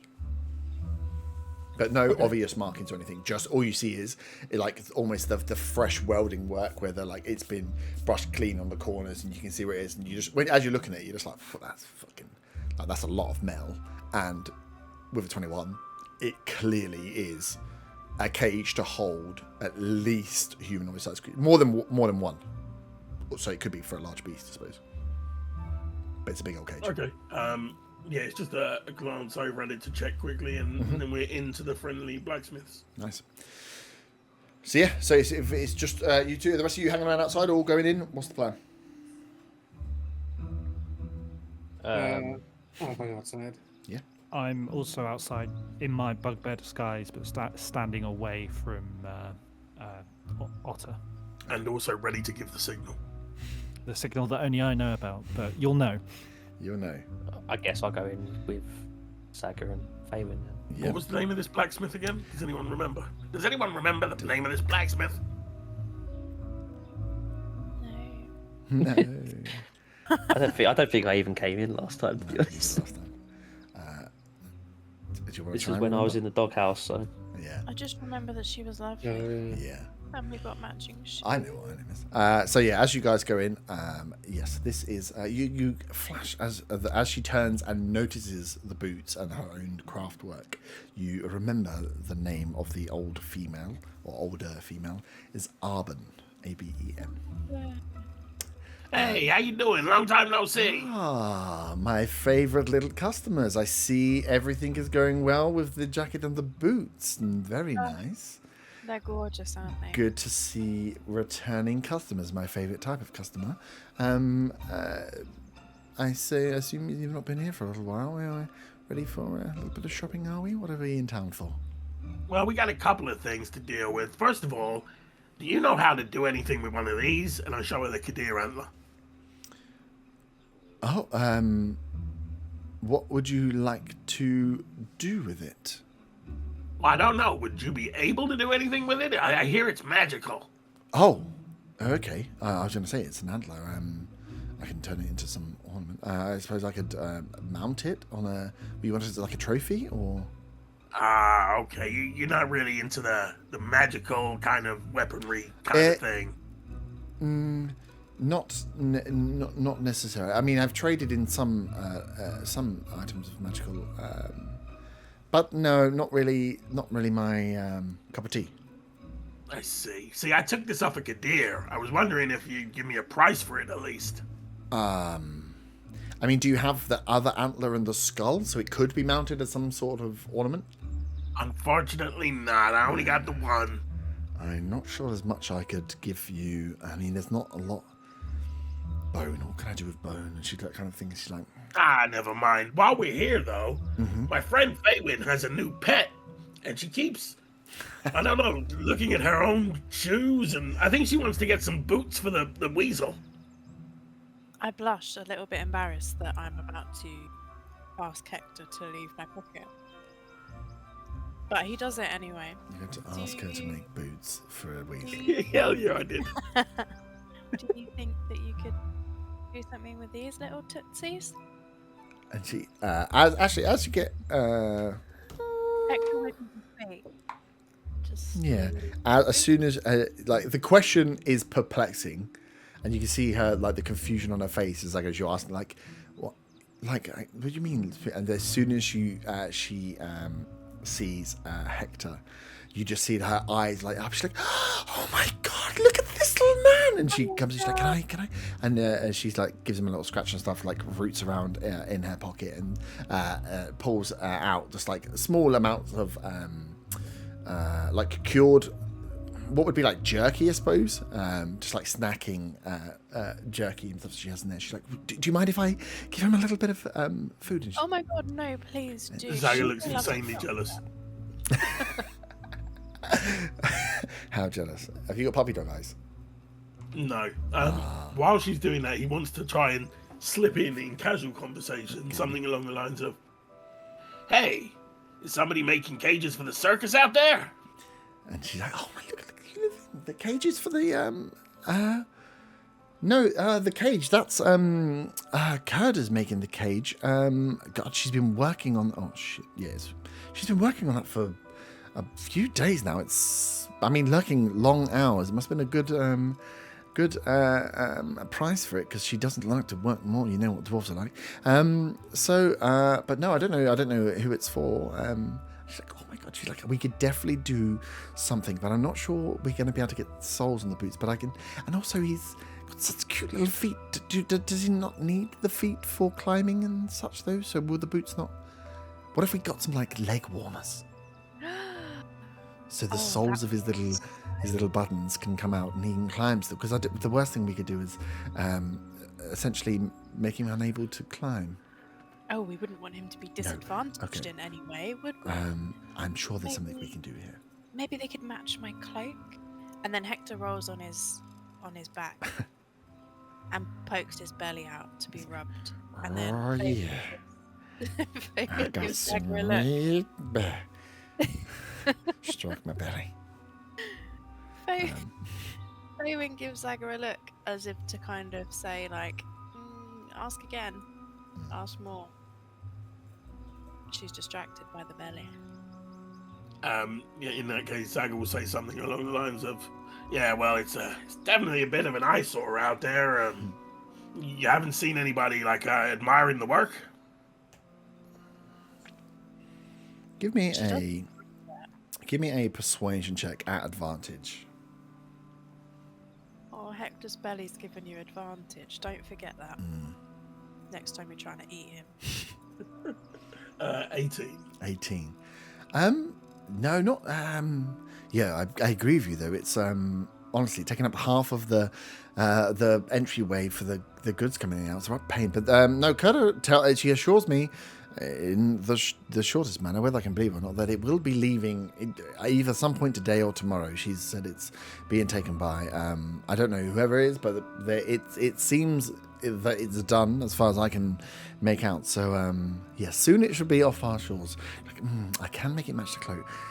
Let me get, there's some scraps we had for the level before, actually. And she starts going back to kind of like feed through some bits. But she's like, yes, I know, I don't know much more about it. Well, you say circus. Are you interested in the circus? Well, I assume it's for the circus. It looks like you could hold a lion in that thing. Yeah, no, yes, it is a large, yeah, to be fair, maybe it is some kind of, well, I heard Oswald's was, well, I've seen the posters. I'm assuming Oswald's is in town. Whether it's got anything to do with that, I don't know. But, okay, but no, it's good to see you. I mean, there will be a small charge, but I mean, passion projects come with a little bit of a discount. How much are we talking? Well, it depends on how difficult the boots are. What are we talking? Well, the leg warmers are fine, I think. It just gets so chilly out there, and he's just got such little legs, and he's got his little raincoat on, but it's not too warm. I just want him to be able to come out of my pocket more, but it's just so chilly for him. I mean, I do believe the fur would keep him warm enough. I don't think. Stay in character, please, Herb. She'd love it. What about boots with fur? Oh, sorry, I'm outside. I just think. Oh, that's the point. Is are our lookouts spotting anything suspicious? Those outside can rob perception checks if they want, but from general, there's not been much. The odd person kind of dots from the alleyway through, so they don't stop in at any of the. I just want to hear our signal. I'm just hoping I don't need to roll anything ever again tonight, because that is a second nat 20. Oh, that's good to get out of the way.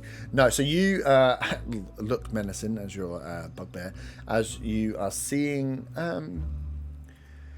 You see people kind of walking in through the alleyway system, so like kind of passing by you. No one's stopping in any of the shops that there. It's not like a huge passing trade for blacksmiths.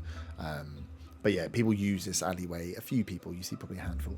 You do, say with Nat 20, you do spot Kurda come out to the cart, kind of give, to just like, almost like poke your head out to check it's still there. So you just see the head of the dwarf that you'd seen before. Obviously, you're in disguise now.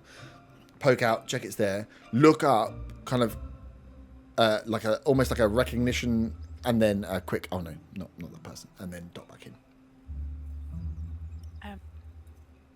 Sorry, does everyone else outside want to do anything else? No, I'm not doing the sign. So as she's looking for all the scraps and stuff, like the little baby leg warmers, I want to, similar to what Zago was doing, kind of have a casual conversation. So since the last time we came in for my gorgeous boots, have you had a lot of business? Has it been quite busy for you? It's been okay. The needs, it's been seemingly quieter. Sometimes you need a little bit of drama to drum up a little bit of business, but no, not many, no busier or less busy than it was before. But yeah. Did you say drama? Yeah, we like a bit of drama, don't we? Oh, I heard there was some drama last night. Drama. Oh, drama how? As she looks at you now. Did you get down around the south gate near where the elf encampment is? Why, how? There was a lot of people running for their lives, yes. Yeah, apparently there was some big tree attacking people. Well, no, rumour is now going around that the elves have abandoned, so maybe the drama will be coming my way. Hopefully, a few more people will try to take up arms, protect themselves. If when there's no one here protecting the door, maybe you, if you're lucky, protect yourself. Yeah, so maybe we'll see a turn up in business. Who knows? Could do with getting rid of some of these more basic swords and daggers and bits. So we'll see. But yeah, other than that, it's been fairly quiet. Although you never know what's around the corner. Well, anyone that I meet, I'll always recommend here. Such wonderful craftsmanship. You are wonderful. And then she kind of starts going up. She's like, "It'll be a couple of silver pieces for these. They're only small." And she grabs out some leather scraps that she's pulled through that are similar-ish enough colour to your cloak, and then goes through and just like stitches, essentially cuts them into loops, and stitches them together. Comes and gets a couple of little measurements from Hector's little feet, gives him another little piece of jerky to sedate him as he just lays on his back. Probably didn't require the jerky, just laying there like on cloud 9, full of meat and having his paws touched. And then she whips together incredibly quickly because they're just little loops of leather that have just got the nice little cross stitching at the back to do them together that just scoop straight onto his thing. And one of the ones, your decision on what fit it goes on, has within the embroidery has a little H. So which like I've done a little 10 out of personalization 10. for him. So no, it's been fairly quiet. Hopefully that big old lug of metal gets out of here. But I mean, I'm not bitter. Good for Kurda getting a large commission like that. Hopefully, a bit of drama comes my way. I get myself a commission. So it's quite strange. Such a. I mean, I can't imagine there's many requests for items that size. Something like that. No, they come in once in a blue moon. That much metal. I mean, Kurda's been keeping that smith going for almost full days straight to get everything in time. And I mean, from the looks of it, it's a fairly decent job. But yes, we don't get many requests for such large items.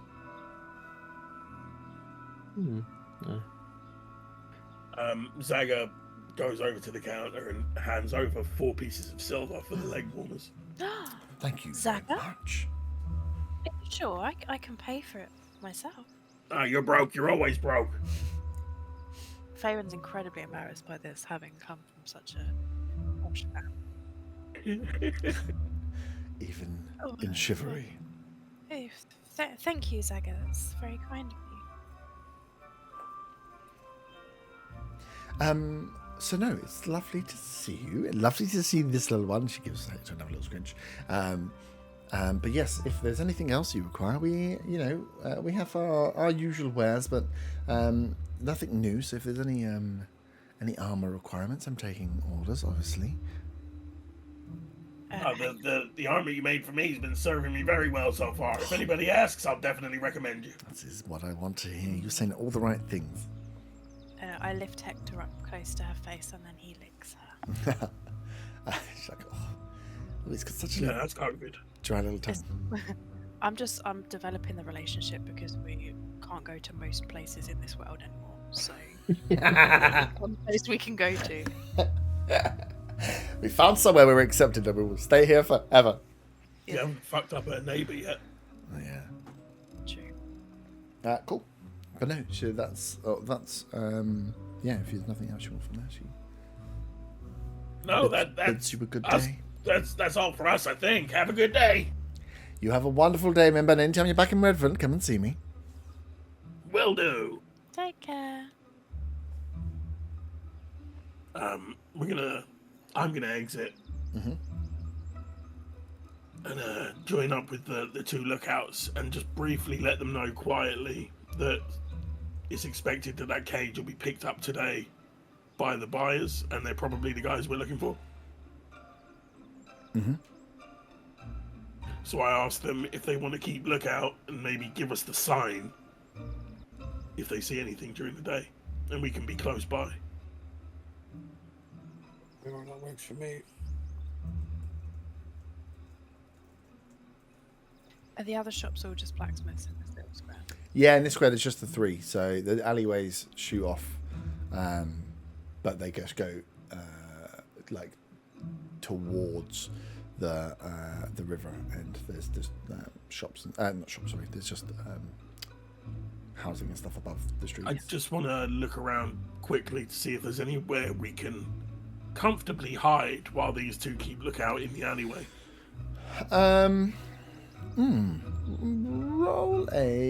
Roll investigation.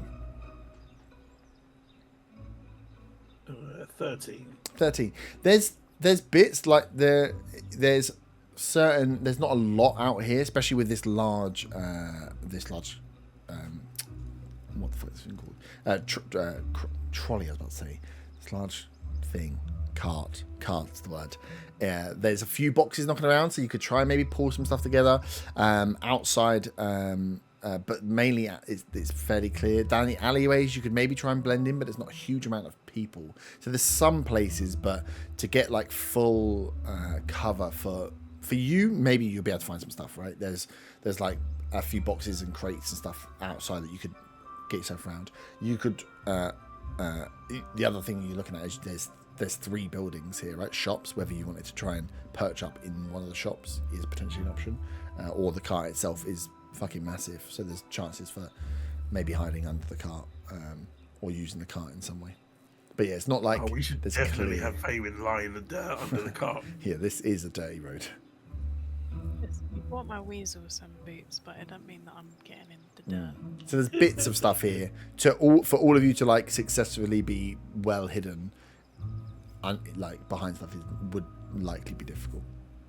But yeah, there's We don't, And we have to also, be, we just don't have to be have an close idea. enough to hear the signal and react if anything happens.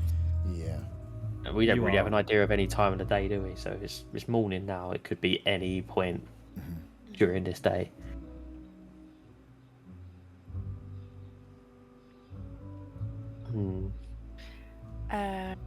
I could send my bird up to keep watch and get it to come and get us.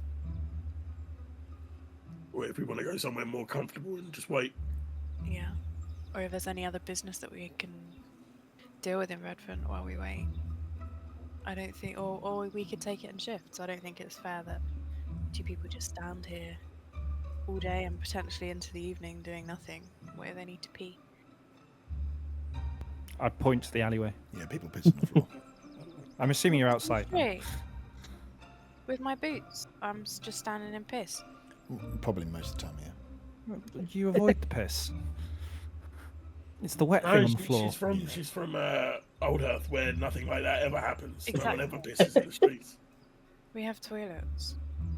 It's actually you get beheaded in All Earth for peeing in the streets. By me, by my family. Oh my god. Oh dear. Power's gone to her head. In that case, Zaga might go over to Edmund's place. Is Faywin going to keep the bird keeping watch, or...? Yeah, I can do that. Am I allowed to do that? Yeah, you can. Yeah. How long can the bird stay up there for? Forever? Yeah, once you cast it, right? Isn't it? Yeah. Yeah. How far is Edmonds from Yeah, here? that's what I was going to go to. So, Edmonds from where you are isn't necessarily. It's not super far, but it's not like just round the corner.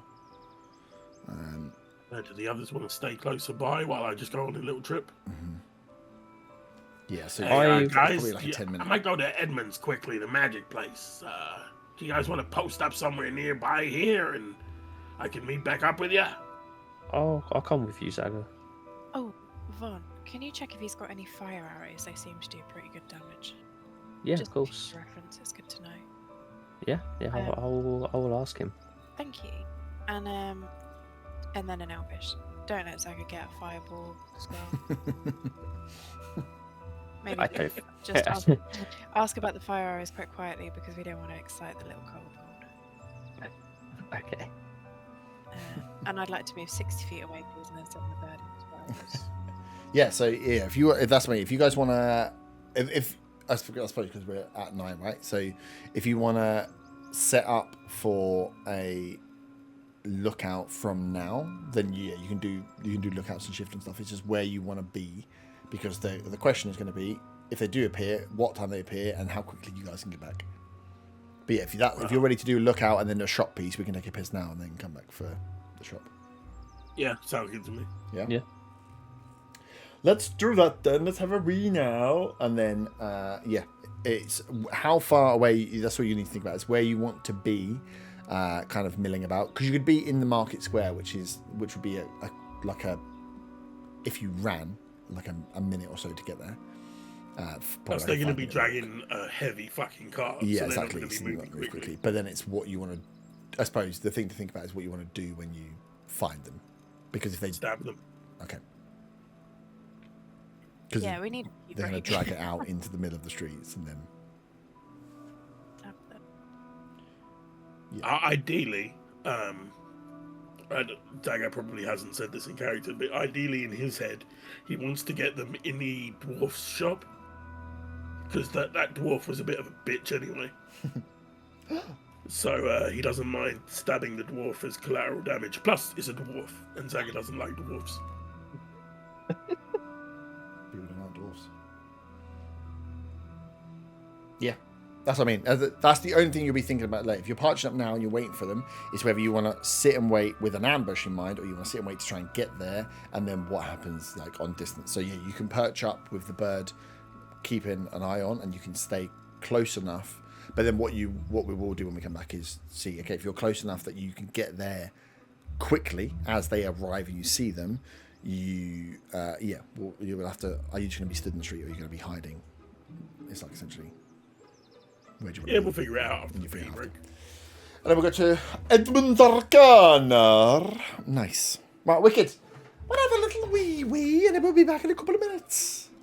So, so you were saying if you want to, before Zaga leaves, a retcon that you do a bit of disguising. So, who is being disguised and who isn't being disguised? Well, I was going to ask Zaga, do you think it's a good idea to maybe do a little bit of makeup on me, maybe make me look a little bit more blended into the people around us? Zaga uses his disguise kit to disguise Faywin as an orc. Oh, they're so ugly, you bitch. And they don't get split ends though. Oh, catty. Wow. Even paints her skin green. Yeah, nice. Give me a. But misses her hands. Performance, or they're probably the same, aren't they? Performance or Caps her ears, uses some prosthetics to extend her teeth, so she's got a couple of teeth sticking out. Yeah, gives her the lower jaw tusk. This doesn't stay forever, right? It's just. No, it's just Oh, it does. Yeah, it does. like, cast a So you spell. can wash it off later. Give me the roll. What performance? Yeah. Except the Plus suit. proficiency is a 23. 23. Nice. Except Zaggy uses super glue for the teeth. there is a glue, isn't there? There's a glue in D&D. I can't remember what it's fucking called, but it's like there is no way of getting this glue off ever. It's not actually orc teeth. It's like in those crap Halloween sets, the vampire teeth you get. Just turn it upside down. But you look like, I mean, you've got the height because you're quite a tall elf for an orc or a half orc. But yes, the build maybe lacking. A bit slim for a half. Bit slim. You puff yourself up a bit, but the facial A features malnourished orc. absolutely spot on. Just toss her coat up and make sure Hector's in the middle. So we've got Faywin with a thing in the air, who's an orc. Arta, are you staying still dressed as a bugbear? Dressed, I have become the bugbear. I am Sorry, one with the You bugbear. are one with the bugbear. Von and Zaga are going to the shop, and I suppose Otar is unknown to the assailants, or is he? Yeah, cool. All right, so there's no If you are disguised as you are, there is no need to roll because you will be trying to roll essentially blend in checks whilst you are dressed as people that are unknown. So Zaga says to Faywin, "Don't forget to talk like an orc too." Faywin grunts. So let me describing the setting that you've got there. Then. So you've got the 3 shops, you've got 2 alleyways that run out the back, you've got the main one that comes out into the main thoroughfare. So you know that looking at it, just logistically, this cart's going to have to come towards you if it's leaving. Doesn't necessarily mean that these guys are going to have to go in that way. So you're going to have to get your bird perched up to watch the shop entrance, or is he watching one of the alleyways, or what? I think perch just above the car, like on one of the buildings near the car. I guess near the blacksmith we were just in.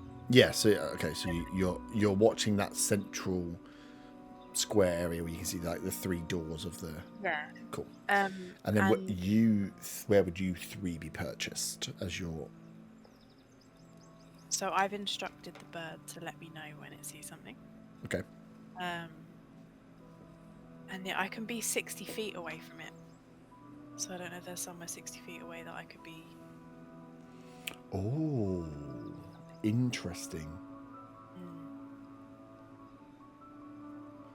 You can. You would have to be literally at the end of the road. You'll have to be like non-suspicious street lurker at the edge of the street, because the street itself, down to where you want to perch the bird, is going to be close to like 50, 60 feet away. So any further than that, you'd be out of.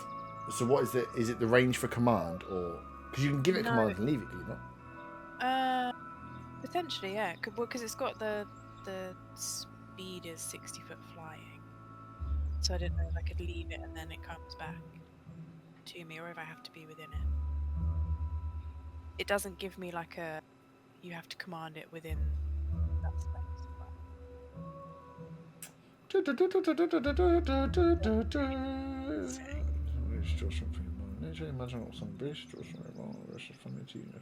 obeys your commands. That's all it says. So yeah, you could go fair enough. If you told it, "Come and get me," I'm going to be like here. Okay. If you come.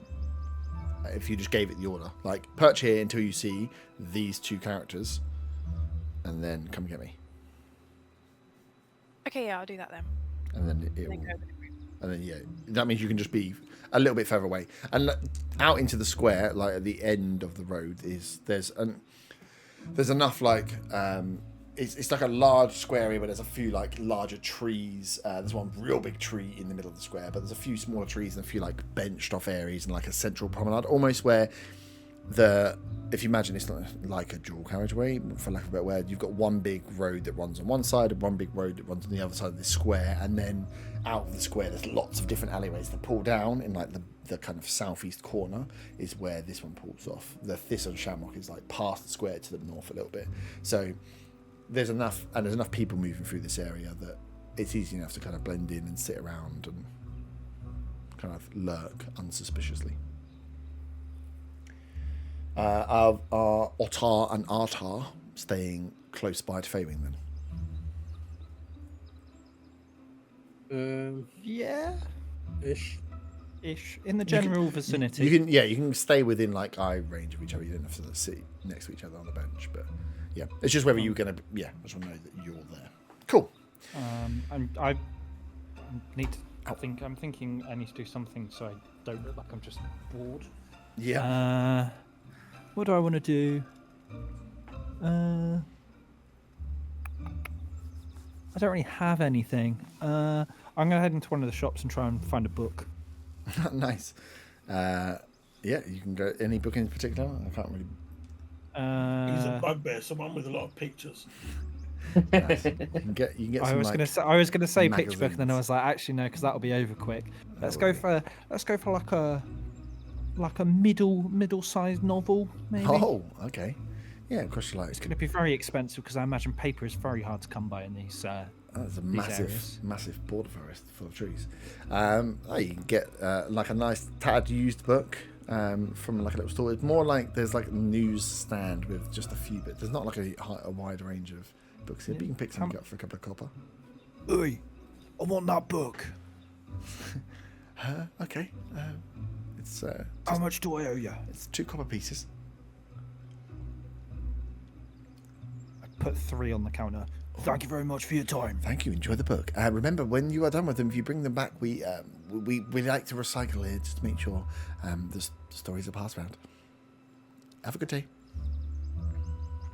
Yeah, that sounds great. I'll make sure to do it. Huh? Yeah. Nice. And then I go back to where I was Arthur's got a lovely book to read. and open the book, but keeping an eye out. I'm like, It's got a like, picture on it.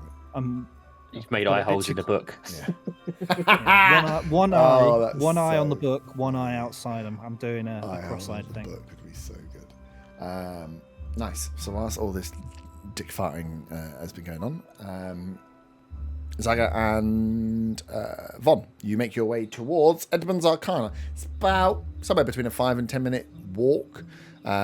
down the opposite side of the big square. So where the blacksmith is kind of like southeast side of the square, on the west side, down couple of little, it's like a large alleyway that splits off into a few. You find the Edmund's Arcana, the shop with it's a single story building with the engraved runes at the side of the door, as it is seemingly open.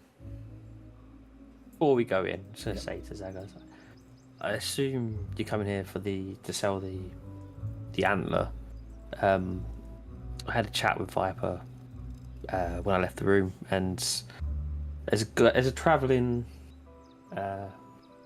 salesman / crafter that is very interested in magical items, so maybe we get an idea of the price that you can get here, but maybe not sell it straight away and see what that guy says when he arrives back in the tunnels. We'll see.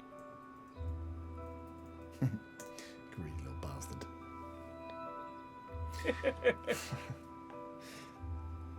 So nice. As we approach Edmund's, Zaga is looking at the front of the store up and down to see if he can see any security type stuff. Security type stuff. Well, any kind of security, any locks, anything that looks like it would be a security device. Roll investigation.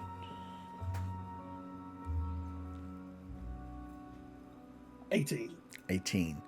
As you walking in, you see that the shop front, like the door, has a few like locks and bars that run across the back of it. Definitely, they doesn't look to be like over the top. They're not like it doesn't look like the biggest, strongest adamantium steel that's used, but there's like a decent number of like bolt locks on this front of this door. A bolt lock's pickable with a lockpick set.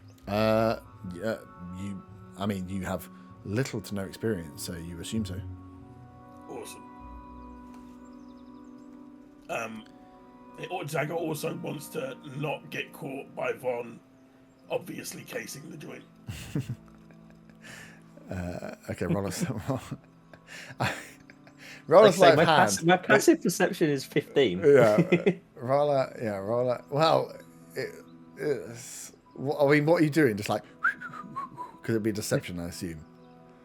Just yeah. It looks like I'm looking around at stuff, but I'm looking around at for security type stuff. Yep. So roll a deception. Deception. I mean, he has said out loud multiple times that he's thinking about robbing this place. I'm 100%. Zaga hopes that Von has forgotten that. That was a natural 20 plus 7. Okay. Zaga's just being a little bit shifty. But just Zaga, right? Yeah, you can never tell. Yeah, just read his thoughts because he can't get away with that one.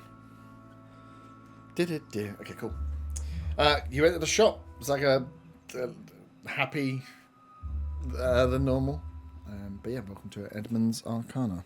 As the door opens, you hear the shuffling behind the desk as is there a bell little stall. when the door opens? Not a bell as the door opens, but it's not like a silent door. So as it opens, you hear not like necessarily a creak, but the door makes enough of a sound when it comes in, and you hear the shuffling as soon as you like the door, and you take the step in. You hear the shuffling behind the desk as the halfling Edmund pops his head up on his little step that he uses to get up to a decent 5'10" height because he's small. Hey, how you doing? Well, look who's here. Welcome to Edmund's Arcana. How can I help you today? I got something. I was wondering if you'd give me a price for it. Selling today, not buying. Okay, what do we have? And he starts fishing down and pulls out like a set of little rounded glasses that magnify his eyeballs largely. I pull out the antler. I say, I took this off one of them, what do you call them? Kadir's. A Kadir antler. Oh, okay. Very interesting. You took one off one, as in you killed a Kadir. You know they have 2 antlers, correct? You've got the one? I've got one. A friend took the other one, and he's not with us. The set is really what we're looking for the best price. But no, it's fine. We can look at this. May I take a look? Yeah, sure. Take a look. And he pulls on these white gloves. They look to be they're not like plastic doctor's gloves, but they're like at least like just probably of like a leatherish type too. Be dainty with these workers. He gets the antler out, which is large for him, kind of turns over and checks. While he's checking that, Zagger again wants to stealthily case the joint and see if he can see anything that looks like it might be magical defenses inside the shop. Roll an Arcana check. Ooh, Arcana. That's not bad. 17. 17. As you look around, you don't see. There's nothing that's like pointing at you as you're following you around. If you're looking for whatever you're trying to like essentially work out what the fuck defenses a shop might have, but you do notice that there are runes written on certain parts of like the walls and pieces, and like that definitely is like that's not just decoration. They have like an aura of magic to them. Some kind of runes. Okay. And he's like, this is a very good specimen. The removal from the animal itself seems to be a little bit of a hack job, but there's definitely something we can do with this. What did you have in mind? Something that you would like to sell? You've got a price in mind?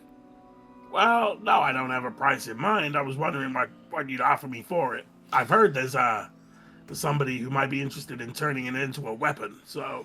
Well, you'd be finding someone, specialist, who would be able to do anything with this to really get its magical essence out, and that would be who I would be dealing with, and that's comes with a whole amount of cost and risk and everything else, as turning items into something more than they present themselves is not an easy task. Let me tell you that. It's expensive and timely. So I can look to take this off your hands if you are looking to sell here today. But like I say, it is just a single antler, and the job to remove isn't that clean. So I'll have to take that account into the price. What do you have in mind? Specimen this size, and he goes back, and then he looks back, looks at you. It's like, I can give you 25 gold. I mean, that doesn't sound anywhere near what I would imagine this is worth. That's interesting, because you didn't. I assume you you don't have an idea what this is actually worth, and. I mean, I've seen what the Kadir did with it. But the Kadir itself is such a magical beast, and you are lucky to be, I suppose, alive after this. If it was you indeed that took this out, and I've had someone that was similar to your stature before, and I know what you kobolds are like with your bargaining. But unfortunately, I can give you 25 gold here. Take it off your hands. Otherwise, I'm sure you can take it and find someone else to deal with it. You have someone else in mind, right? I do. Oh, you do? I turn the button. Hey, Bonbon, what was the name of that guy you were telling me about? What was his name? Give his name.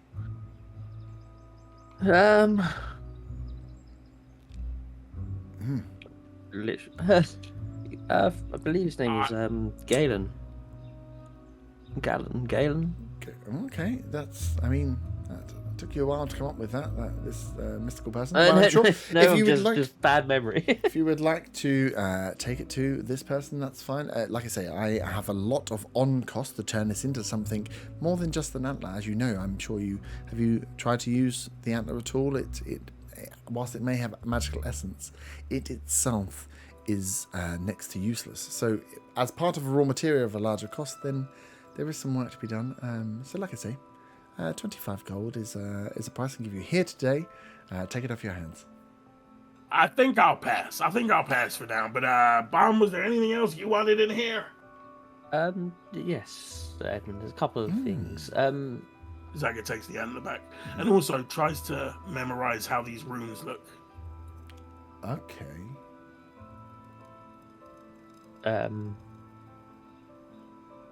Do you have any fire arrows in stock at all, by any chance? Fire.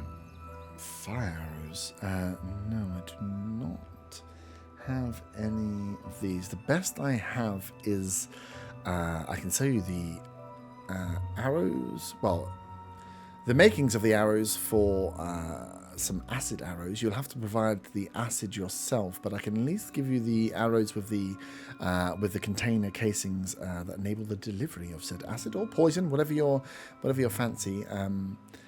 Those I have some of. Those I would be happy to get rid of.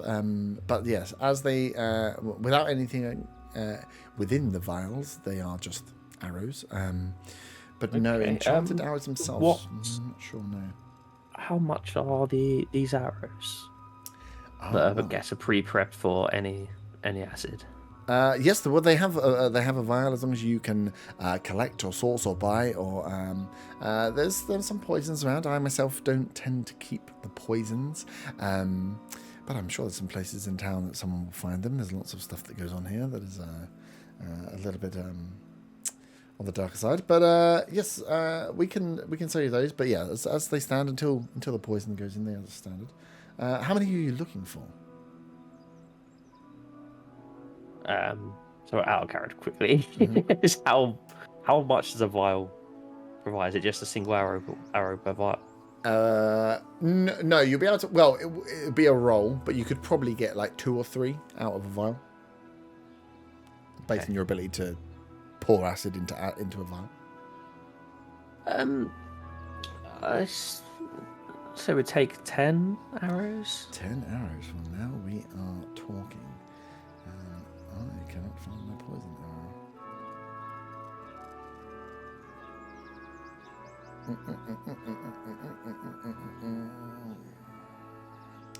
Oh, you bastard. Give me a second. 10, I can do 10. That would be very close to clearing me out. So, I'm not a... I'm not I don't drive the hardest bargain, but there is a discount for taking the full supply, and that will definitely help me out. I can do you a deal for all 10 arrows at the small price of just 500 gold. You fucking prick. Oh, what did you hear that? Sorry. What was that on the wind? I mean, if you're looking to get rid of the antler, maybe there's a trade to be done. You can knock some of the price off at least.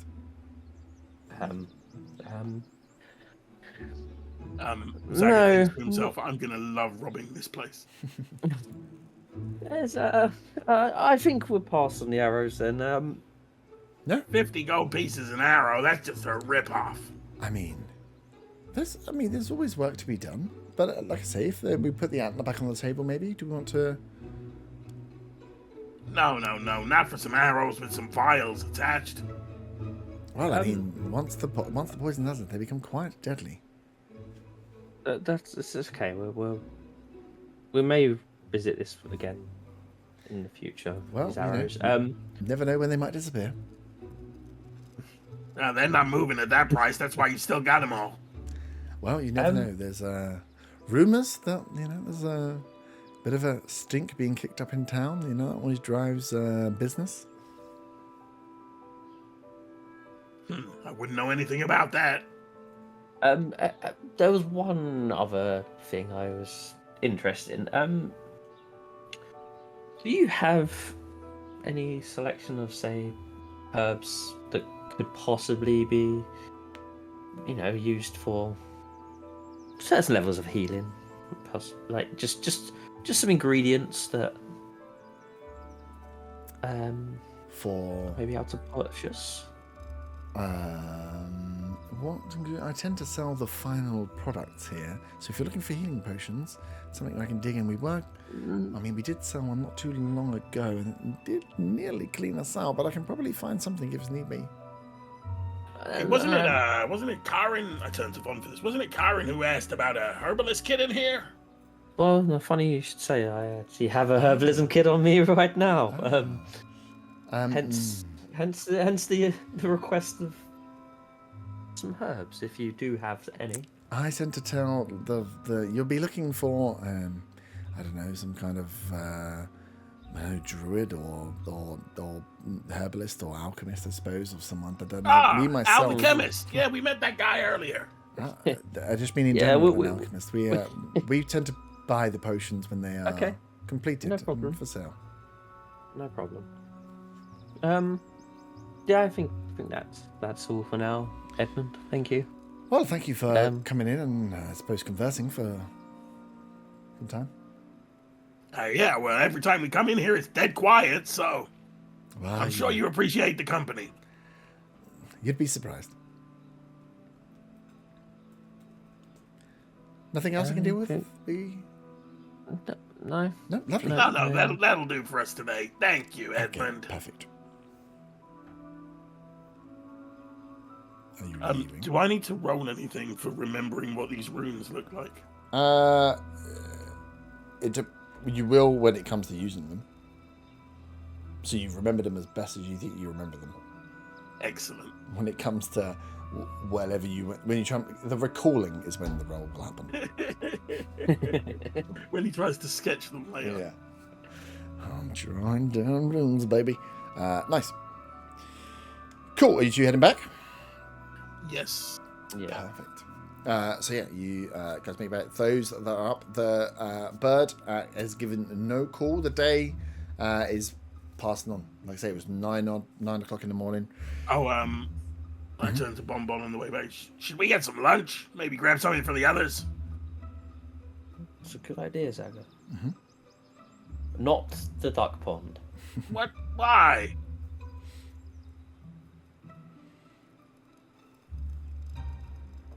I mean, you can grab yourself one. I'll turn a blind eye to it, but I'll grab food for the rest of us elsewhere.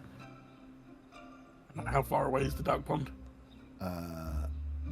It's it's towards the south, so you're probably round trip, half an hour. Oh, that's too long. No, just get some lunch on the way. Yeah, it's past the Silent Dagger in the south, and you're in the northern part.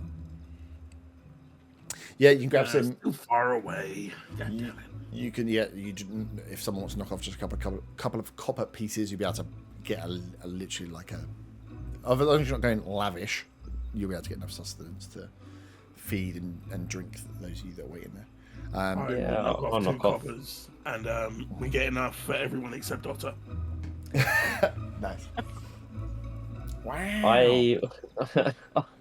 I will make sure there's enough for everyone, including Otter. Okay. We can just assume that Otter gets a stipend from Viper.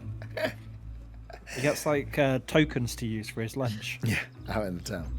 He gets a Tesco meal deal included with his wage.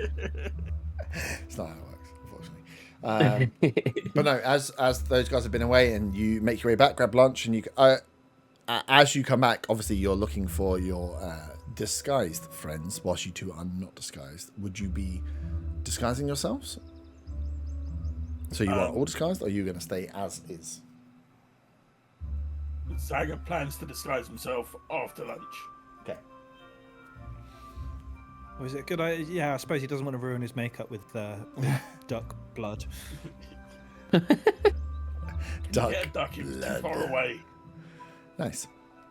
Cool. So you sit down, meet up with the rest of your group, and Eva quickly grab the food and then split up and sit down wherever you want.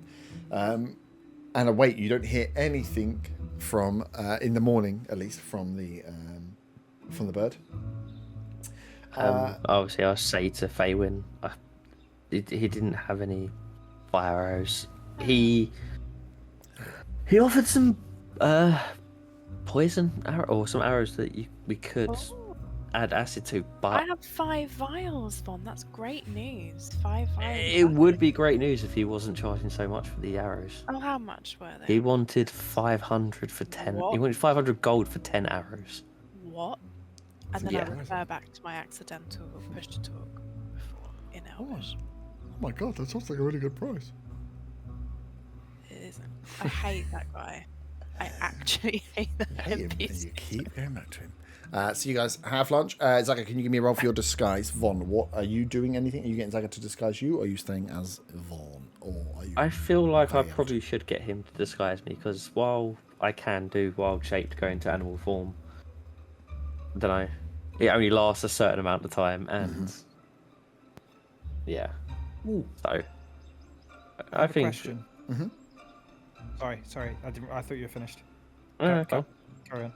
I was going to say, can I please cast Detect Magic as a ritual spell? Yes. How long does it last for? 10 minutes. Nice.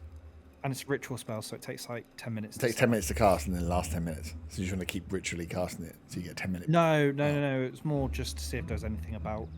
Okay. Just while I'm bored, it's a new thing that I decided to learn overnight. Nice.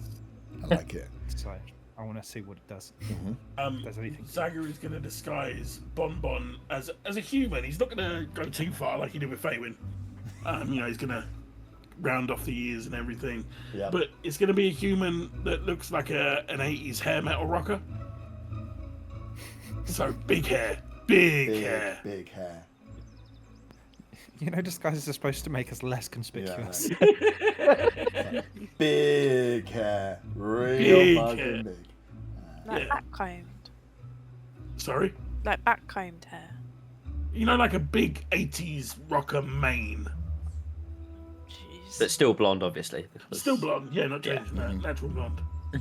Obviously. And a bit of makeup to change his facial features, Yeah. Make them look a bit softer. Give me the 2 rolls. How Good a job you do. For Bonbon's disguise, that is a natural 20 plus 11. Nice. You look like a superstar. You get a few people looking at you, and you trying to then work out why, Von, and it's because you look like a fucking superstar, mate.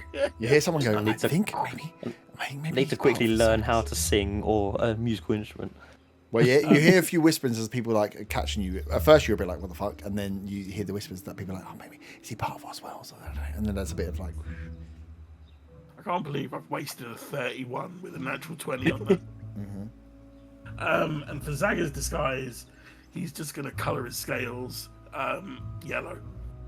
okay, nice. And this will be the worst roll. It's not too bad. That's a 29. 29, yeah, it's good. Yeah, It's not bad. so yeah. As you all there, having bits of lunch, disappearing off. I'm assuming not doing it in plain sight of everybody else. Yeah, no. Getting yourself all sorted. As you watch out, the lunch hour passes, and it gets into the sun is like peaking down, starting its descent. You've been sat out waiting for fucking ages. For those of you there, trying to essentially keep alert to what's going on. And then you're just waiting for this call, right? So yeah, you get a few stores. There's a few like passing salesmen that go by with bits of fruit or whatever, or something else. You grab what you can. You buzz through as fast, like pretty much the whole book that you bought, Arta. And a lot of it, as you get like most of the way through it, it felt like it was like a decent story about this like desert kingdom and it was like telling this like maybe it was a love story, maybe it was something else, and then you realize it was kind of in the end just like a religious like a sales book, but like packaged up as like a romantic novel set in a desert, and talks about the sun god that came and saved these two people, and then they were fine. And it's only when you get towards the end you're like, oh fucking hell, I've just been like sold down this new religion in book form. But you were enjoying it up to then, before you realise. I mean, you might still enjoy it. Who doesn't love a bit of religious paraphernalia than a cleric? And yep, as the sun is starting to come down, you're all getting a little bit bored. You get the call. The bird you see fly. Ooh, your bird is a spectral bird, isn't it? Can you roll on your bird's stats a stealth roll for me, please?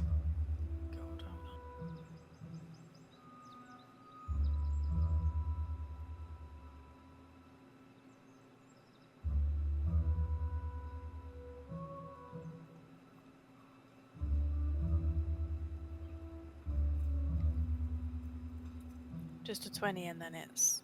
And then whatever its stealth pluses.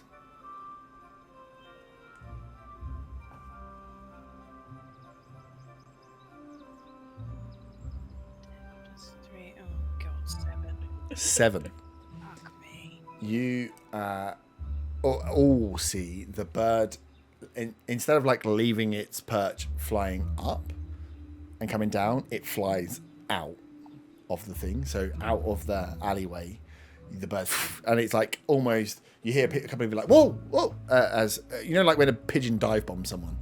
And it's like, fucking hell, pigeon nearly went at my mouth. It's a bit like that. The bird just beelines for you when it sees the thing, and all of you will see the slight spectral nature. It's not like a golden bird flying through the bird. The slight spectral nature of this this small bird that flies straight up to Faven to let you know. You realise it hasn't come back possibly in the most stealthy way it could have. But that's the sign. It's come back to say to you, I've seen what I think of those people. Can I react by like pretending to swat it? Like, what the fuck is this? Sort Oh, of yeah, in yeah, a- if you want, yeah. a Gruff orc. Yeah, can I do that, please? Yeah. What you gonna do with it though? Send it away? Yeah. Okay. Like whisper under my breath, like. Yeah, you can just send it up. Yeah. But react like, oh, what is that? Yeah. Fucking. Yeah. So it's the same. It's like fucking pigeon dive bombing in Trafalgar Square is the closest I've got as an analogy of it. But this thing just, instead of, it didn't come up and come down to you, it shot out of the alleyway. So it's just come out of the alleyway, fucking Top Gun style, shooting across people's heads to come beelining straight for you to tell you it's seen these people, and then you've gone fuck and send it up in the air. But that is the signal you asked for. My little rat bag. Okay, so then I'm pretending to be disgruntled. And who's closest to me? It's up to you guys. You guys are kind of keeping an eye line with each other. That distraction of the bird would have been enough to kind of wake up those that are even a little bit sleepy on this kind of watch. That they've seen the bird go to you and then you bat it away. So I would say everyone would have at least seen that. Okay, so I want to give a kind of nod. Even though we're all disguised, we know what each other look like, right? I'm not just. Yeah, you all spot each other. Yeah. So at the 80s one. Yeah. I want to kind of give a nod and just walk past as if we don't know each other, but I've given him the sign that they're there. I mean, are we going down the alley? Zaga wants to go down the alley. Yeah. What would you like to do? So can we? We're like 60 foot away from it, right? You're a bit more than 60 foot now. It's about 60 foot to come down the full alleyway. But yeah, you're not far off. You're probably like 100 foot in total from essentially, if 30, 40 foot to get to the entrance of the alley, 60 foot to get down roughly to where the shop is. Okay. So yeah, all right. Well, start to go down the alley then. Get to the entrance of the alley. Yeah, cool. So would we be able to start? I mean, what sort of distance could we see from there? We could probably see that far, couldn't we, from there? You'll be in the same way that you saw the cart. So from that distance, as you're looking down the alley, you can see. You'll be able to act close. If someone wants to roll as you're like peeking in, you'll be able to see essentially if the cart's still there or not, and into the alley, but not with like you're still at that full distance. It's just picking out what you can see. This is like an enclosed alley, so these buildings around on this side are like the shop keeps themselves quite large, so it's quite enclosed. There's not a lot of natural light that sits within the alley. Okay. Well, we know the cart's still in the alley because it hasn't come out, and it can only come out this way. Yeah. That's what you believe, yes. Unless there's a secret door or a tunnel. Do. So what's your Yeah, plan? can I look up and see if I can still see the cart and see if there's any one near it or it's moving or anything? Yes. So roll a perception check. That is an 11. Okay, with 11, you can see the cart is still there. You can't see any other movement. While Bonbon is doing that, Zaga starts walking down the alley. Cool. So we got fun. So you're walking down the alley, and you just walking down. Yeah, I'm yellow. They've never seen a yellow kobold. Nice. So as you walk down the alley, you can see how close are you getting. I'm just walking down casually, like I'm, going shopping or something. Cool. Zaga walks out. As you walk down the alley, you can, as you get close to the cart, you can hear what sounds like some raised voices from inside the right-hand shop. The door Hearing shop. the voices, Zaga will cast invisibility. Nice. Okay. And then continue. Can you also? Is anyone following me? No, you're on your own. I was going to say. Too late. You did. Yes. No, that's what I was trying to say. I want to also go down the alley, but go across to one of the other shops, and kind of like as if I'm window shopping. You got stuff in the window, or is it just? Oh, big ugly half orc eye and stuff up in a blacksmith's window. Mm-hmm. Sounds like trying to steal shit, baby. Cool. What? So okay. Are some of you holding back? Some of you going in? I'm holding back. I'm still a bugbear. Okay. I'm trying to work out what the hell I just read. Yeah. It was weird. Because it was like good. Have you got a new religion now? Like, oh my god, I really like this this sun god sounds fucking cool. I had a religion before, mate. Yeah.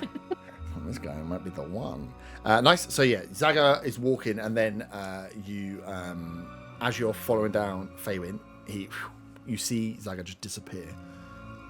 You see, and obviously it's not like he went around the side of a cart and disappeared. He disappeared in the middle of the fucking open. So you see him kind of cast, and then you know that Zaga has gone invisible, and that's the last you've seen of him.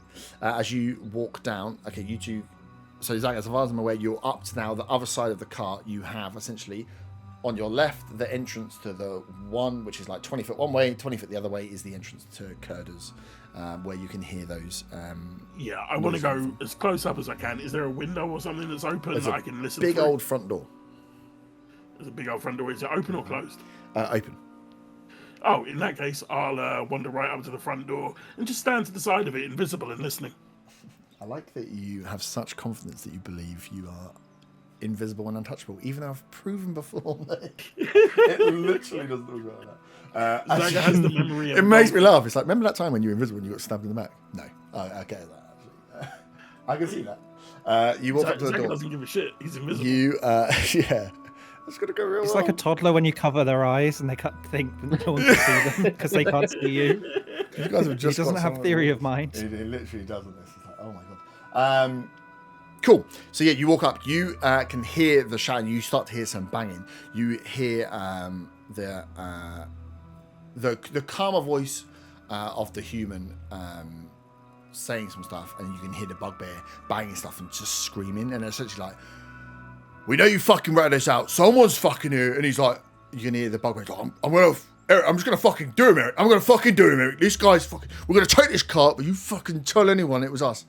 You can hear this ruckus going on. You would hear the wraith voices fading from where you are, but you are essentially to be on the opposite side of the store. You'd be at the one that you went to, where you got the booties made. I cast message, which is a cantrip.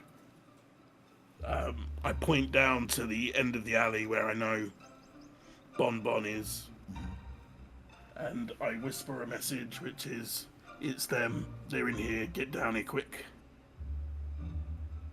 And it's whispered, so, with the bugbear shouting, they shouldn't be able to hear it. Yeah, roll a stealth check. Right, roll. It's not stealth, it'd be sleight of hand. Sleight of hand. Yeah. Is a 23. 23, nice. Cool. I will Bon relay can that. whisper a message back, by the way. Can I? With this, I'll just whisper back saying we're on our way, I guess. Without you, I guess, obviously. And I'll relay to Arthur and Otter that it's them in the shop. And Zaga says, "Get up there." Cool. All making your way down? Yeah. Yeah. Yeah, I Maybe. think. As you Still trying to work out guys, this book. I'm torn between what I think is the better idea of not heading down and causing a ruckus right now and wanting to kill the bugbear. So yes. Oh, hold I'm- on. I'm siding a bit more towards wanting to kill the bugbear. Actually, I'm probably going to stay put. I'm going to stay top. put. I don't want to get trapped in a basement and get my brain melted again. Okay, so Arthur stays behind. At the top, the two of you walk down. As you get to, you can hear this kind of escalating as you're like peeking inside. Fabian, are you just hanging around that shop? Because as you look back up the alleyway, you can see now the disguised Von and then normally dressed Otter making their way down. No sign of Arthur. Yeah. Is it weird for orcs to talk to non-orcs? Like, could I be pals with non-orcs, or is that just not? Because Zaga said about me being by a window and I'm going to be nicking stuff because I'm an orc. It's because Zaga's racist. Because he's me. All right. Because Zaga's a racist. He doesn't know anyone.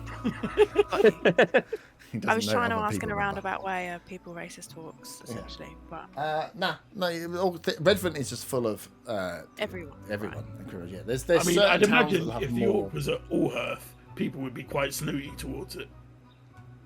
Oh, the bigger cities are bigger mixed cauldrons of races. Yeah. But Allhearth is a few- Redvant is essentially deals on thievery, so it's less about who you are, more about what you do.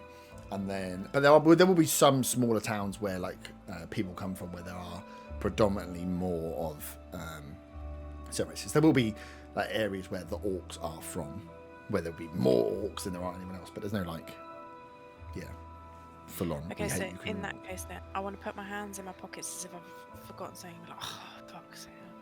Mumbling, grunting like an orc would, and then kind of slowly walk more towards the guys coming down the alley just to check. Okay. As you start making your way towards, and like you kind of clock that Faywin is coming towards you, as you peek in again, you hear and Zaga, only you would hear the dwarf as she's essentially screaming out like, "I didn't fucking say anything! Get off me! I'll fucking kill you!" And then you see the bugbear just pushing her head slowly towards the fire pit that her rods and stuff are in.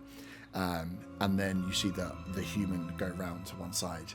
He's like, "We don't have to do this to you, but we're gonna have to." And you just hear a scream as like he just grabs one of the iron pokers and just stabs it through towards her hand or arm area. And this dwarf just goes, "Ah!" Screams out. That resonates out as kind of Faywin, you're looking towards your tomb.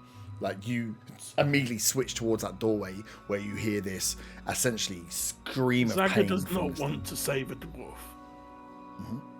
but he will walk inside, not run, walk, with his rapier drawn and swing it at the human while invisible. So I assume this is a surprise attack.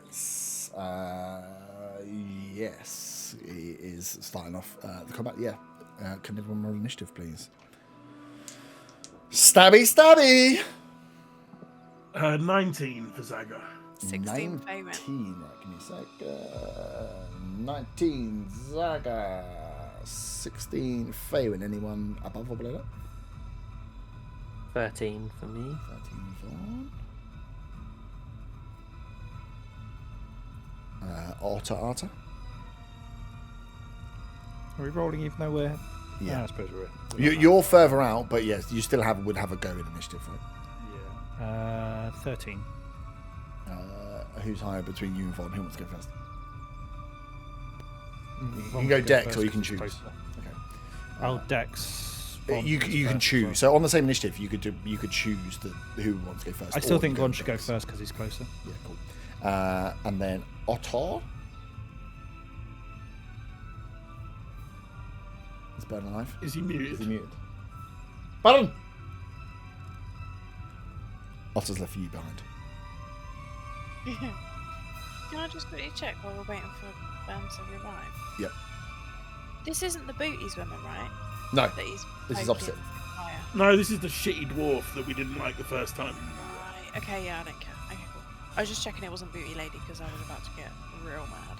I was about to literally cry. Cool.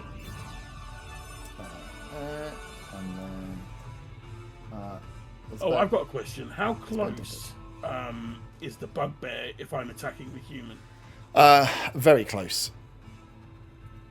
Very close? What's very close? Like next to him. 5 foot. So in the that case, I might use- bugbear is holding the dwarf, and it's it's close as in it's actually probably Will the bugbear be within 5 feet of me if I attack the human? yes. Okay, then in that case, I won't use a regular attack. I'll use Green Flame Blade, which is a cantrip. Okay. Yeah, I have them here. So you're stuck here. Nice. I've got to position a dwarf on a fire pit. And it looks mental. Is Burned alive or is Burned dead?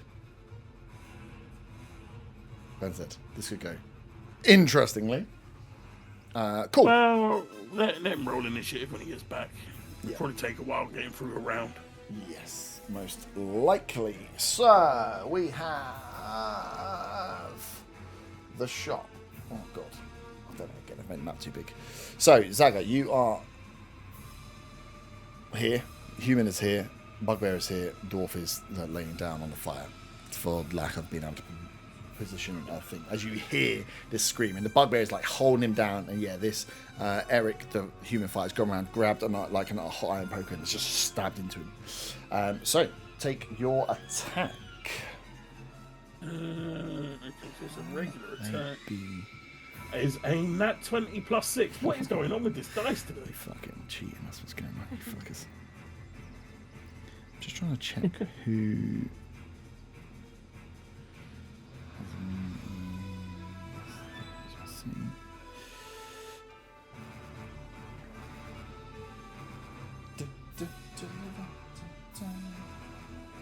Cool. Well, obviously that hits. That's fine. So that is. Hang on. It's double the dice, isn't it? Double the dice, yeah. So that's 14, 28. 32 points of piercing damage to the human. Wait a minute. What's your fucking spell? 32 points of damage. So it's 6 plus 8 for the dice roll, which is 14. Doubled. Plus 4 for the. Oh no, the when you do the roll for a nat on D&D Beyond, it automatically does it. Does it? Yeah, it adds you 2 attacks. Oh, in that case, I didn't know that. I thought it's a cantrip, but cantrips should not be doing 30. Well, no, it's regular weapon attack plus damage to the second person. Fire damage to the second character. Okay. Yeah, there's no way that should be doing 30 points. In that case, no, it is 18 points of piercing damage to the human. See, look at this. Fucking cheating. I told you cheating. 5 points of fire damage to the bugbear. 5 points.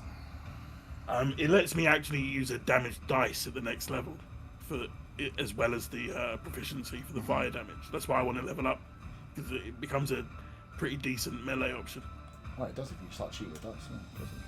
Well, I don't know what this does. I've never rolled a nat 20 for an attack on this before. Nice. So, yeah, you roll in. In terms of... I'm just checking their stats for... surprising to check that it doesn't fuck with anything else. Because I don't think it does. Cool. Let's check what this does. No, cool. All right, sweet. Yeah, so you fire in. No one else is close enough, nor will the.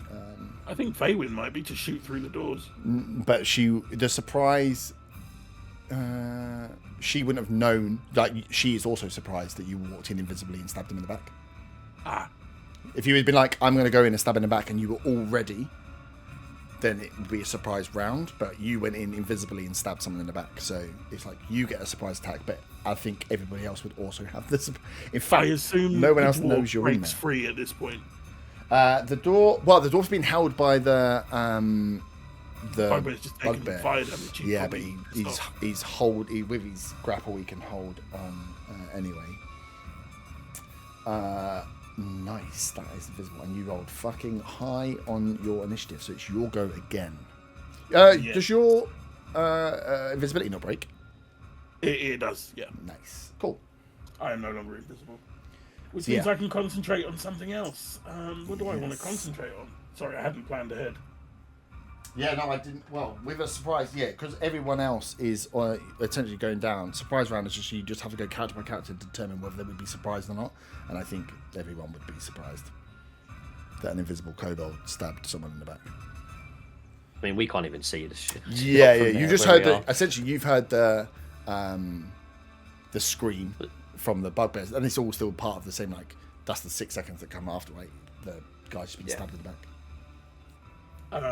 Zaga will cast Mirror Image. Nice.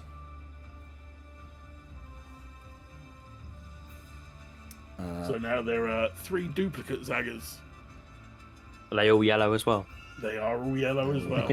This sounds like a nightmare, not a dream. But I'm not going to move away because they would both have opportunity attacks. So I'm going to stay where I am for now. Yeah.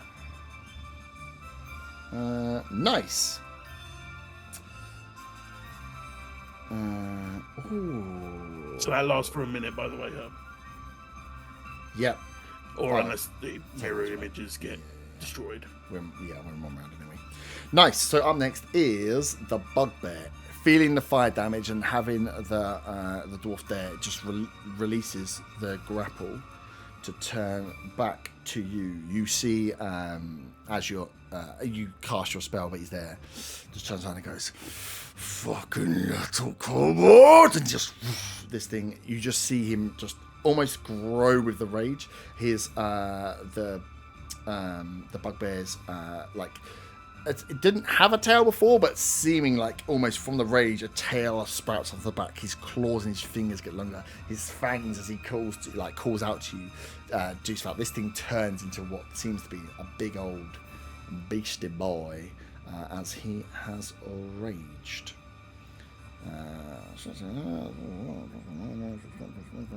And then it's going to attack you with. Shocking. Yeah, you're right there. It doesn't need to move to do so. So it's going to turn around and just try and fucking claw out towards you. Shit, I've got to make sure I get this in the right order. B squares, 1 round, 2 fighting, range, action. I've got a surprise attack, which makes absolutely 0 sense to me. Oh, you jammy funk. Okay. Nice. That is a 15. I'm going to use cutting words. Ooh. And I'm going to tell this bugbear that I didn't think it was possible for it to look any fucking uglier, but it surprised me, and it's definitely overachieving right now. Wow. And that's a 1 off the attack roll, which is enough to make it a 14, and my AC is 15. Right, are you rolling on D&D Beyond? Because I'm calling some fucking... I rolled an at 20, and I rolled exactly what's required. Alright, fucking... Well, it was the lowest option on the D6. Yeah, you couldn't have actually rolled any worse than that one. It's like it just so happened that 15, It's like him, fucking hell. I'm gonna fucking kill you at some point, you little bastard. Which is lucky, because he gets 2 attacks. So he's going to swing at you again. That is a 16. And now I will roll the d20 and see if it hits one of my duplicates. Oh my god. I needed to roll a 6 for it to hit a duplicate, and I've rolled a 7.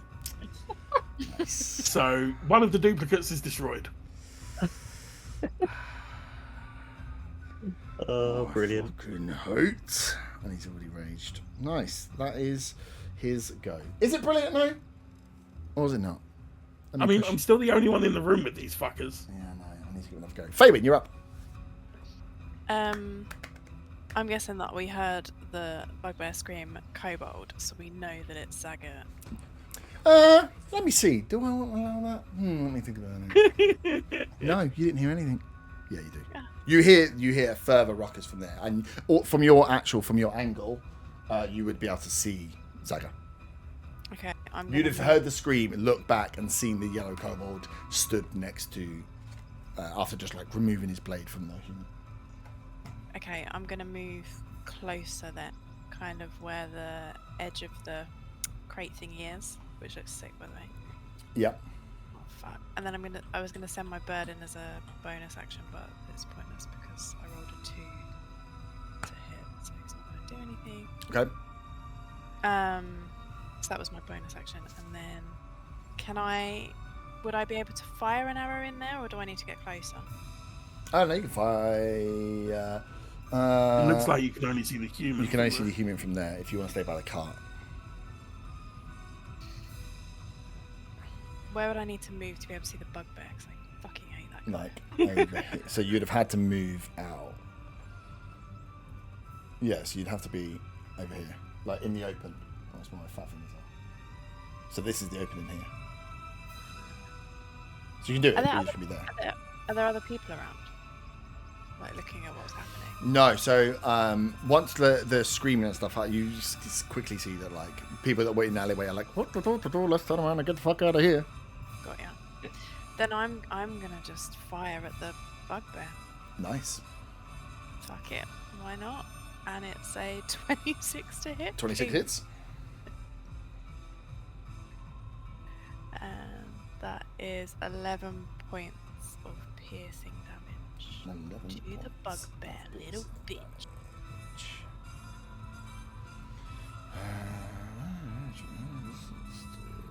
Nice.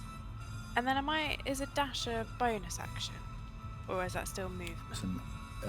No, you've already used a bonus action. You need to send your. Yeah, that's what I mean. So you've used movement action and bonus action. Okay. Nice. Von, you're up. You are just off the bottom of where the car is. Boop, boop. How far will my full movement get me? How far is your full movement? 35. To the front wheel.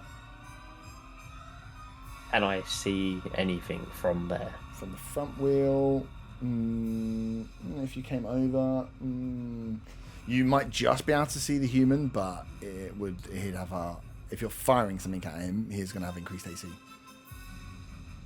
Because you're firing from outside into a building.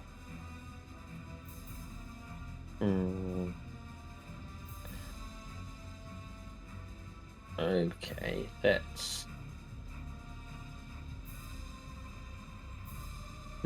be that. Right, I'm gonna go into starry form. The archer. And ping off my starry form attack at that one at the human first. So you want to go up to this wheel, yeah? Yeah, so get up to where I can see him. So if you come across, you can just about see him from there.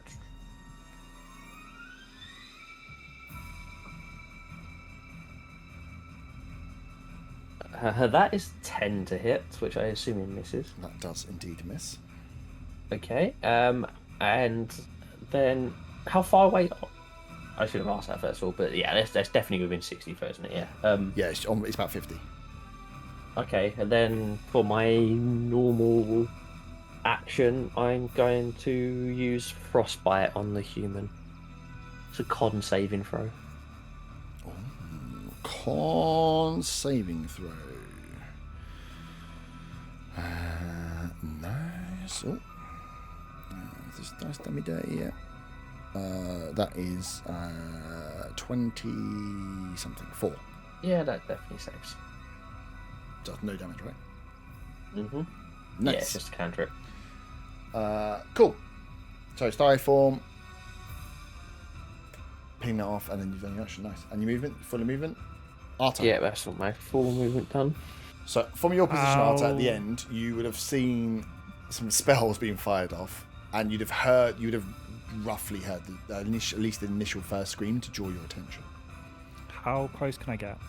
With a dash, or with standard movement? Standard movement first. Standard movement, you'll probably only just get onto the board. Okay, let's just dash as close in and like Mhm. run in, still dressed as a bugbear. Yeah. So yeah, you will get up to your choice alongside. Is it? Yeah, essentially alongside Volvan. Let's go right hand side. Get some cover. Yeah. Just in case we get attacked from the shop for some reason. Mm-hmm. And that's all I'll do. Oh no, nice.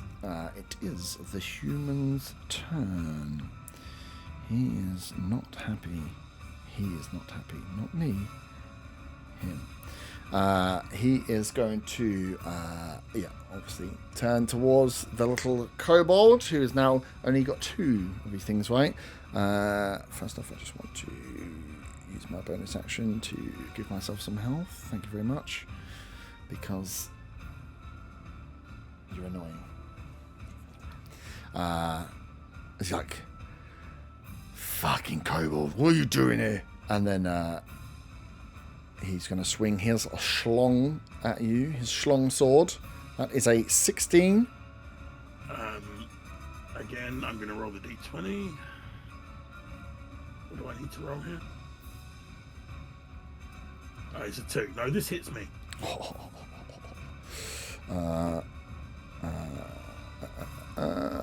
That is 13 points of slashing damage as he double hands his long sword I down. need to roll the con saving throw, don't I? For what? For your Maintain concentration. concentration on those. Oh, on the mirror image. Yeah. That is a 10. 10. That will beat it, right? What did I do to you damage-wise? 13 half. Yeah, 10. 10's the thing, so you maintain concentration. Okay. Nice! As he is going to... I just want to check because I gave him the thing and I can't remember what I gave him. Oh, no, I didn't give him the thing. Nice. So I hear he's still level 1. He's going to... He's not if he's hitting me for 13. He's not level 1. He's got a second attack. That's a natural 20. Again, I will roll the dice to see if it hits one of my duplicates. No, that hits me again. Oh, this is a real shame. You really hate to see it. So that is 17 points slashing damage. As the second strike back towards you. God damn it! This is what I get for helping a dwarf. He does only see you guys, right? Yeah. Nice. I don't think there's anything else at the moment. There's only you in there that's being a little rat bag. Do we have a berm? Yeah. I need. Well, essentially, it's going to be your go. You're just after him now because of your initiative. So you are up. Whereabouts am I? You are just on the board, just off the board. So with your what's your normal movement? 30. Yeah. So with your normal movement, you can get alongside. Yeah. Because you two are in the same place. So I'll run up there and I'll use it. I'll just. Where's the enemies? You from there, you could can only see the human just again. see the human, but he's going to have. I mean, you're firing through a doorway past Zaga, so he's going to have some form of additional AC. Additional AC. Yeah. I'll try an Eldritch Pass anyway. Blast.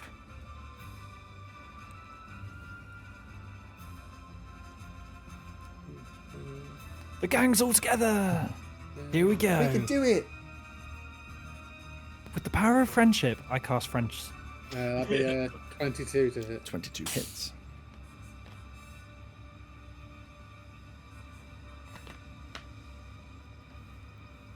Uh, 7 points of force damage. 7 points of force damage. 7.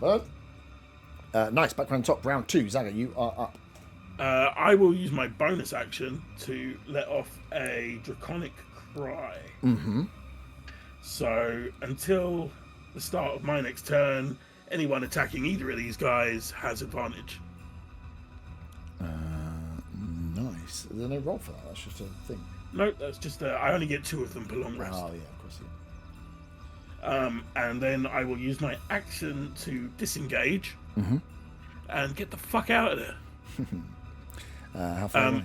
I'm going to run my full 30 foot, but up towards whatever that is at the top. Oh, out the alley. So I'm not... So I'm not next to Faywin, I'm further spaced out. Cool. I was thinking that door in the middle, towards that door in the towards the middle door.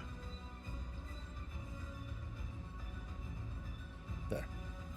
Yeah, if that's Okay. as far as I can That's go. there, yeah. And that will be my turn. Right. I'm trying to run 2 fucking D&D Beyond character sheets at the same time. And they are not loading. Look at D&D Beyond. It's loading. I'm flicking between 2 tabs. Just load quicker. I've got 2 things open. Okay.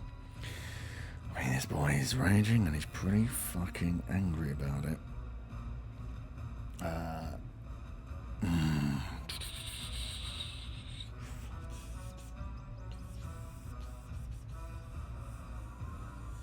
He's just going to chase you, I think. Because you're all just fucking out there and he's blind rage. 5, 10, 15, 20, 25, 30 to get up in front of you. He is going to...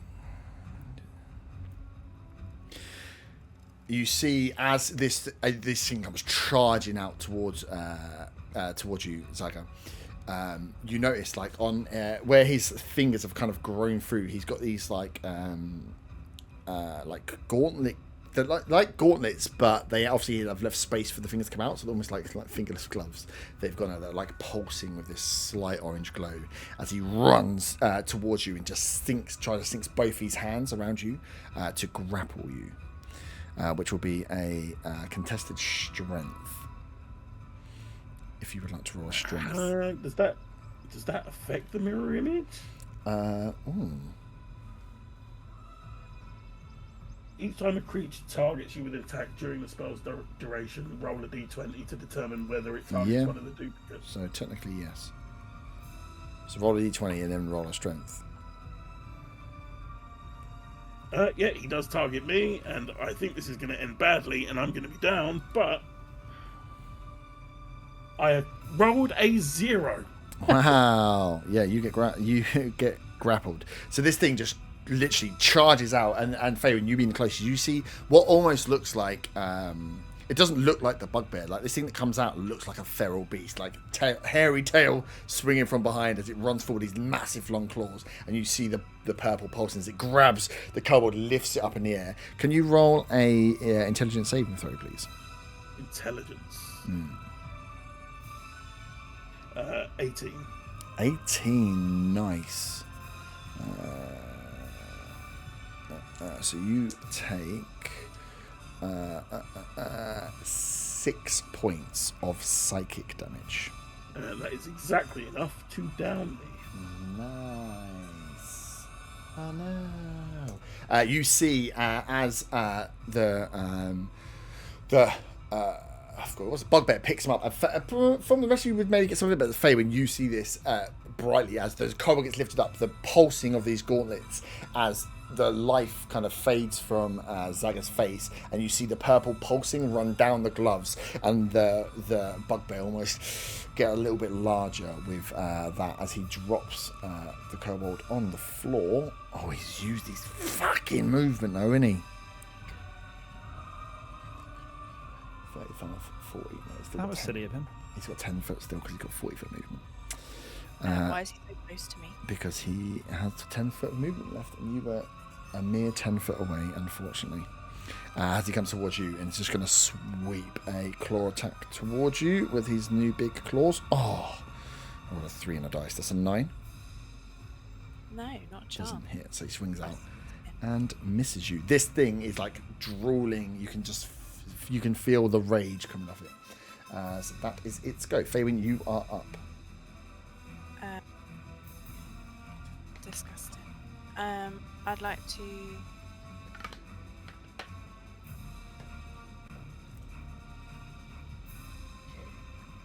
Can I dash backwards and attack it? No, yeah. Well, if you move out of its reach, you'll get an opportunity attack. So you'd have to use an action to disengage if you want to get away from it. I'm gonna have to hit it with my dagger. Oh, You still get advantage on the attack if you're going to attack it until Zaga's next go. I think, even if he is unconscious. Yeah, I let the cry out. They were affected by the cry, so.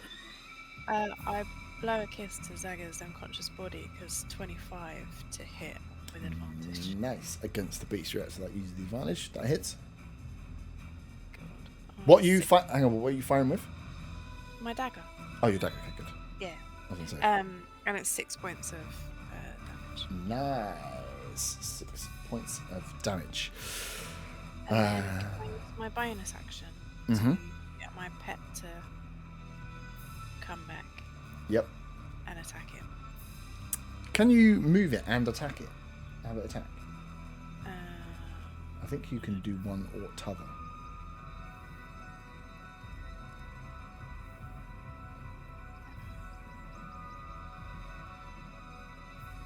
Does it say? It's just a very long and run up for an attack. Which is challenging. Yeah, because your bonus at take action. As a bonus action in your turn, you command your partner to take another action. That's gonna be bonus. Yeah, because the bonus action is to attack, but then I think I have to maybe use an action to get it to come. Oh, it must get moved. Does it have a move speed on there? 10.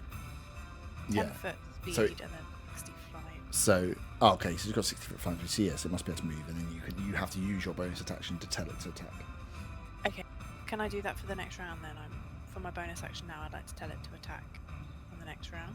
No, you can do it. So I was just checking it can move. So yeah, I need to get Okay. that up, don't I? So So yeah, I was just checking because I was like, I know you can tell it to. Oh, it just says you have to use your bonus to give it an action. Doesn't say anything about movement, so I'm assuming it has movement. So yeah, it's 7. you can get it to attack, and it can essentially flank with you as well to get advantage. Yeah, It has advantage anyway. it's Oh, does Yeah, it? No, 'cause because of the it's only pry. on. Is it every attack or is it the first? I thought he said Every it's- attack. Oh, every attack. Jesus, Yeah. I thought it was first attack. I mean, okay. So you want me to roll again for advantage? Yeah, you just roll It's advantage 19 to hit. attack. What? No, 19 to hit. 19. Yeah, hits. You three just stood up fucking Backstreet Boys at that bit. And then, We're here to and fuck then shit it's up. 3 points of damage. 3 points of damage. As this, yeah, the back of this thing's looking. Gets twatted in the back of the head. And the bird squawks at it, right in his ear. Yeah. The end. I'm gonna fucking eat that bird. Von. I mean, we probably look like the most confused metal band in the world right now. Yeah. Me The big- looking like an 80s glam rocker. You got fucking ZZ Top. proper heavy metal author over there. Jeez. I'm a sharp dressed man, mate, you know. Yeah. I am going to. Can we buy some leopard print for Otter, please? Mm-hmm. First of all, I am going to cast. Am I going to do that? Are you going to do that? Hmm.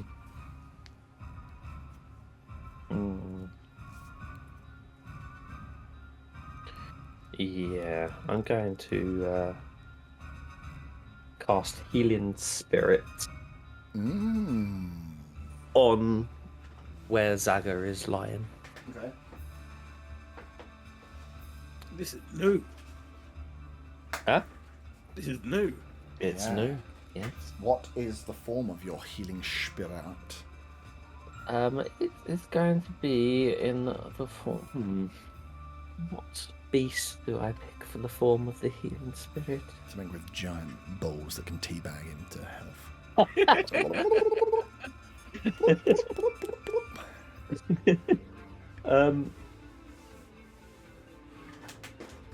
I don't know what form do I want. Oh, that's the hardest fucking choice of this. Form of a duck. Yes, I'll put it in the form of a duck. That'd be Of course you perfect. picked it up. Cool. A duck with giant balls that's teabagging. Yeah, that's what I want to see, baby. Nice, I don't know. Yeah. So at the start of his turn, if you start your turn in there, or you move into it, you get 1d6 of health back, and that can be used same 1 plus my spellcasting modifier. So 4 times it can be used. Nice. Nice. And then because I can't do a normal spell except for a cantrip, I'm going to do a frostbite on the bugbear. Nice.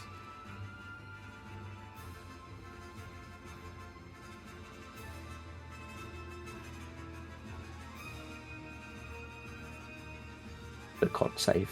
Oh, it's con save. Sorry. That's good. I was waiting for. I thought you were going to use the advantage. I can't because I can't do a normal spell, can I? Because I've done the spell for the bonus action. I think it might be okay. I think it is a 13. Oh, I can flip it between Beats two, it. so- Beats it. Nice. You can't get me, boy. Nice. That you up? I am going to.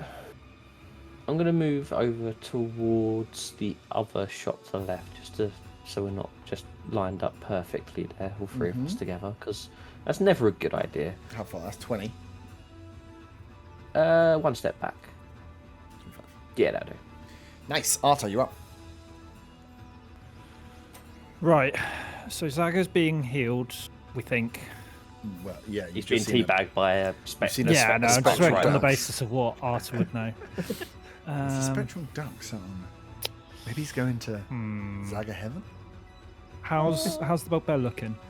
Bugbear's looking pretty good.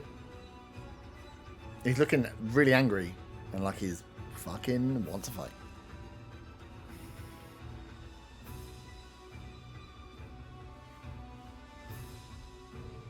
When's his what's the turn order? It is the human after you, then Otar, then back to the top. And where's the bugbear? After Zaga. Who's first?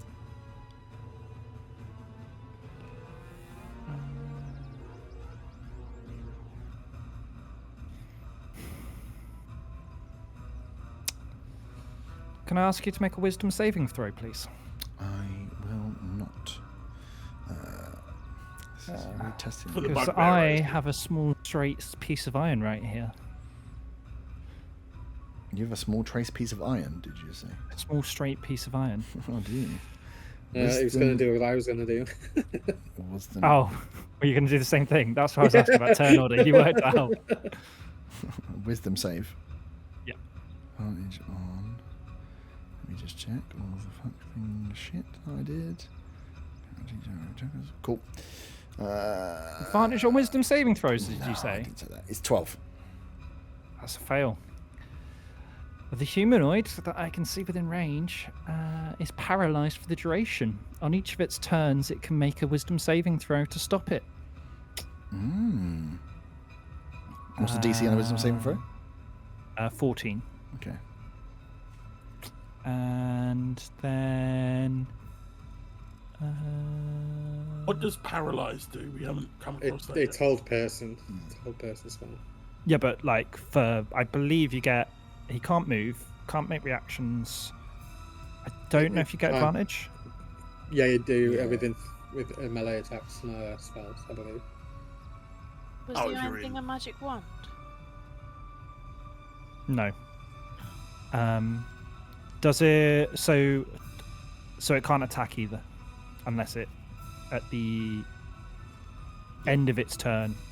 So it basically... He's not going to attack us for a For bit. another turn. And then what I'm going to do is I'm going to move further back because obviously I want to make sure that I'm outside of range so the concentration can't be broken. Yeah, about Okay.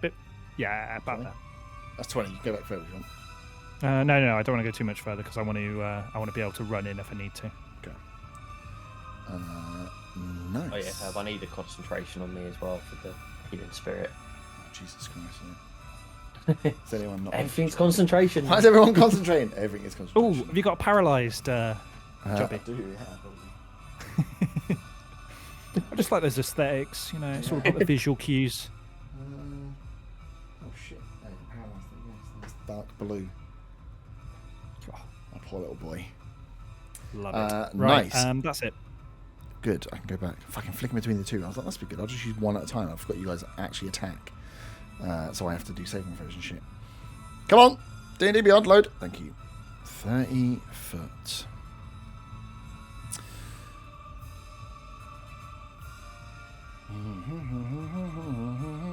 I take it the dwarf isn't actually in the fire anymore. Well, you can't see him, but no, probably not in the fire. It's just sitting there, but I'm burning. I'm dying. Dwarf was a she, wouldn't she? Oh yeah, but Yeah. she's still. Yeah. Still She got a really deep voice. Don't assume agenda.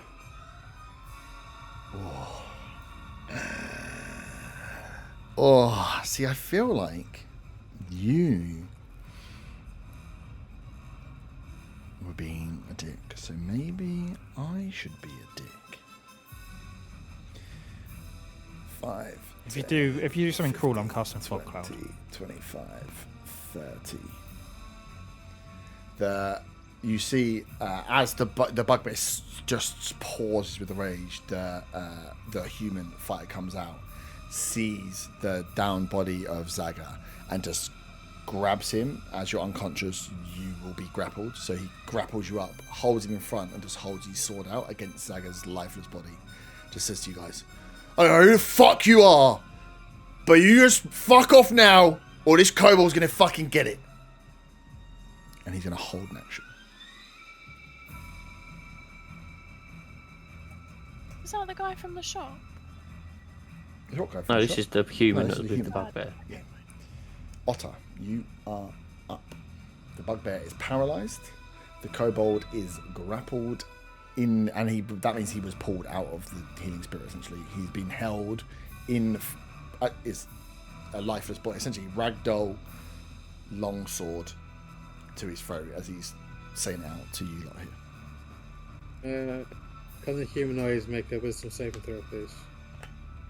Can the what? The human make a wisdom saving throw, please. You're gonna cast a spell. Mm-hmm. Oh, if I see you casting a spell, I can use my action.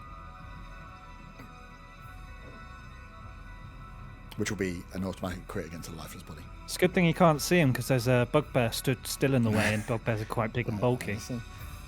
If you cast a spell that has verbal, you are in eyesight of this guy. He's called off. If you start moving your hands to cast a spell, I have a held action on this guy. I'm giving you forewarning.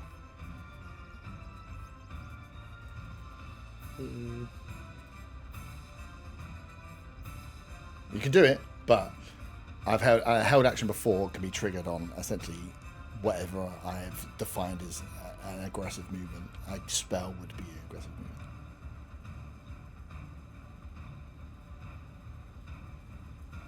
So Zaga's after me, isn't it? Zaga is top of the round after you.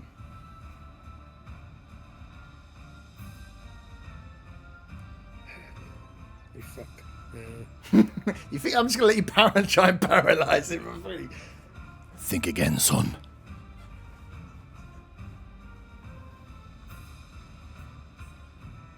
I'll also hold an action. What's your held action? Spell. If it's a spell, mark of the spell slot. Yeah. And what's your trigger?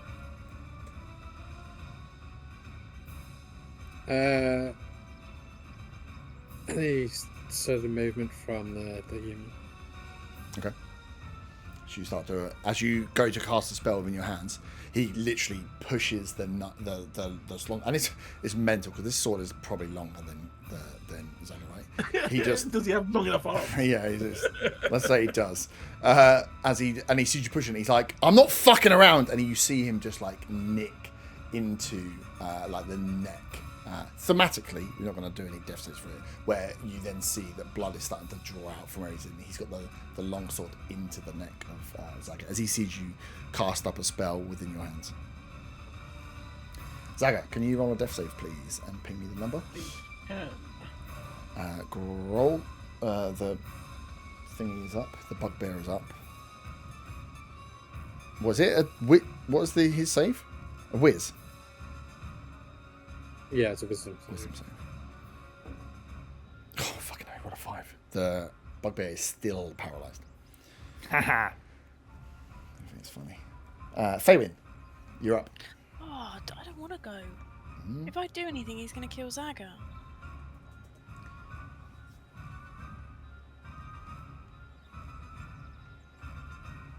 Don't grin. It's not helpful. Ah, I forgot that I can be evil. I was like, oh, I can go and fight. Oh, wait. That's why we all stopped playing D&D Yes. because I was ruining the fun for us. We're no longer winning. I just like it when it's like, roll a with save. Oh, you're paralysed. Oh, okay, cool. I've just picked up your dead friend. And I'm Should have gonna been kill him. wiser. I'm going to murder him. If I hadn't had my bugbear paralysed, I could have just slashed away and had a bit of fun. But no, you made me have to threaten to kill the kobold. So you know the upset human? Mm-hmm. Can you remind me what you said? He just said, I don't know who the fuck you are, but I suggest you fuck off, or the kobold's going to get... Okay, then in that case I'd like to move away from this paralysed piece of shit. Yeah, you're safe to do so. Kind of, can I move up? Like, towards, up. You want to go this way? Yeah. How far? To kind of the corner of that brick. Yeah. There. Yeah? Okay. Is he looking at me? Well, you're essentially you're playing with fire there because you're spreading around it. So you're now half arcing around him as you're the clever girl in him, like spreading around. He's not stupid. So yeah. Is he though? Is he not stupid? I don't know. I mean, I really feel like whilst I have the lifeless body of one of your companions, I don't think you should break the bear. Oh, I'm gonna then say like, oh no, I'm not gonna Kill him. No. I feel like Zaga would call his bluff. I was gonna put a dagger down and be like, to try and defuse the situation, but it's fucking pointless. It's a Mexican standoff. That's what I mean. Why did I have to be next? Because the moral stuff's fun. Can I just hold an action to shoot my arrow right at his eyeball? Mm-hmm. If he pushes, if he takes his action to try and hurt Zaga, then I want to be able to instantly shoot him. Mm-hmm. Cool. So you draw a bow, and again, the knife, the sword a little bit further in. Because you think about, you've got like a spell brought up, you've got an arrow being drawn. He's just like, I'm watching you now. This is not a fucking. Can I just ask what's the sort of the turn order of held actions? It would be his first, then yours, then Fabian's. Until we get If back his on is this. triggered by an attack from somebody else, and nobody attacks, they just hold an action. Then theirs is triggered by him moving the sword. Yeah, this is what I'm trying. If you're gonna try and semantics me, I will kill you. I'm just saying, my held action is not held on you attacking. My held action is you being aggressive. The fact that one of you's cast a spell and the other one's drawn a bow, you should really, you're very close to, like you're goading this guy further. If you're saying it's on the movement of the knife, I will just roll my attack. I'm just thinking mechanically how it works. But it's all based on how it will go in the order of held action. So you hold an action until you'll go. If you've cast a spell though, you lose the spell slot by casting it into your hands. If before I held my action, Mm-hmm. if I was to make my go, your hold action would go before my action, wouldn't it? Am I like before all this when you first brought it up? If what? Sorry. When I was about to cast a spell, and then you said, right, I'm going. Well, you said, I'm going to do a whiz save, so that would have been an active spell at him. Yeah, and so your held action would have gone before my spell. Is that how it works? Yeah, because he would have seen you. You'd have cast a spell and gone to fire at him, and so he would have. Your spell would have still gone, but he would have attacked first, which would have been a crit hit against them. Yeah. Sorry, one more question about held actions. Mm-hmm. Say if I'm aiming the bow at him now, holding it, but then it comes round to my turn again. It's not another action for me to put my bow down, is it? No. You can keep holding the action. It's only if you cast a spell you have to use the spell action. So the held actions is there on the triggers, and that's why you have to have triggers, because you if you're saying my trigger for firing a bow into his eye, you're saying essentially what would happen. So say Burn's trigger was just like, I'm just going to wait until he looks somewhere else. I'm going to fire at him. So Burn fires. He kills the kobold. You would then fire. So you still take the turns as you would, but it goes through in the order. The reason you have the held actions is there. So the triggers is there. So you can't just go, oh, I'll fire it down then. It's like, no, it's not that. You're saying I'm holding this spell and I'm going to release it when this thing happens, because you can't just go, I'm going to fight now then and try and use it tactically. So essentially you're all saying, I'm going to fire at you if you kill someone, and he's going to say, I'm going to kill this guy if you guys fire at me. So it is a true, unless someone defines an action somewhere else, it's a true Mexican standoff. Yeah. Okay, cool. Thank you.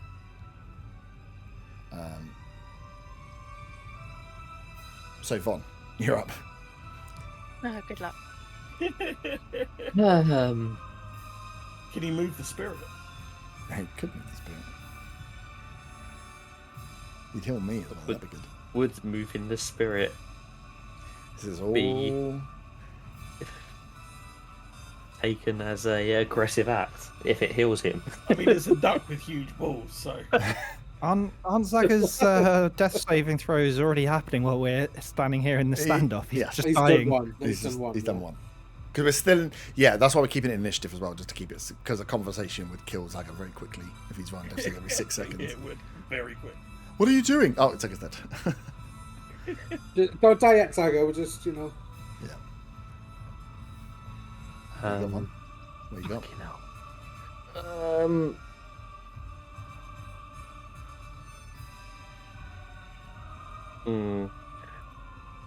Question. So with the surface level detect faults, Mm-hmm. he doesn't know I'm doing it, does it? It's No. only if I dig deeper. Yep. And there's no... Yes, there's no way of him knowing that I'm doing it at all. Is there a... Is there a How do you verbal cast it? or... Yeah, how do you cast it?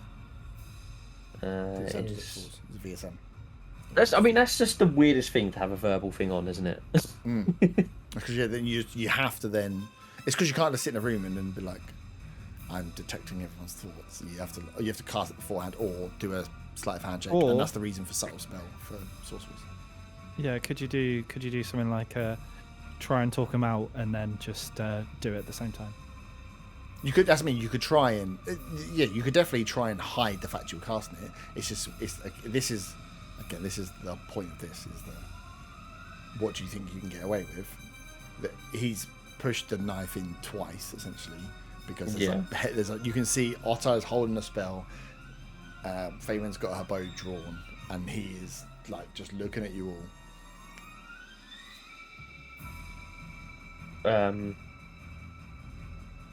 While Zaga's life is slowly fading away. Tick, tock. Well, I need to try and Drip. talk it down. Drip. But do I talk Drip. it down normally or telepathically? Drip. The blood. Because that's not If he's actually little casting a spell, thing. doing a telepathic one. You want to speak into his head? Yeah. So do I just speak to him or do I speak in his head? I That's the think it would be question. better not to surprise him. Yeah, true. Bang! Oh shit! Made me jump. I Okay. accidentally pulled the trigger. In that case, Mm-hmm. I'm going to say, Eric, put down the kobold. We can talk this out. Don't kill him. Roll a persuasion check, but Hey, come on! I name checked him. and everything. well, exactly. For He's somebody probably who doesn't probably know. intrigued by that. That is a 16. 16. He's like, you're the one that came up to us. I'm just saying, you release my friend there, and we can all just go about our day. We'll give you back your little friend. You give me back my friend, I'll give you back your one. Just as he like shakes, the Zaga's legs are just like flopping around. Bit of blood flicks off his toe.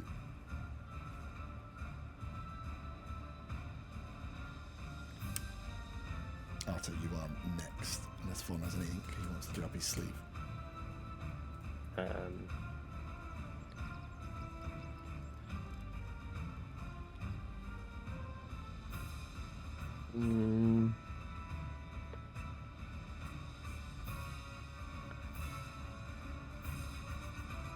don't know how he'd react to me moving the thing.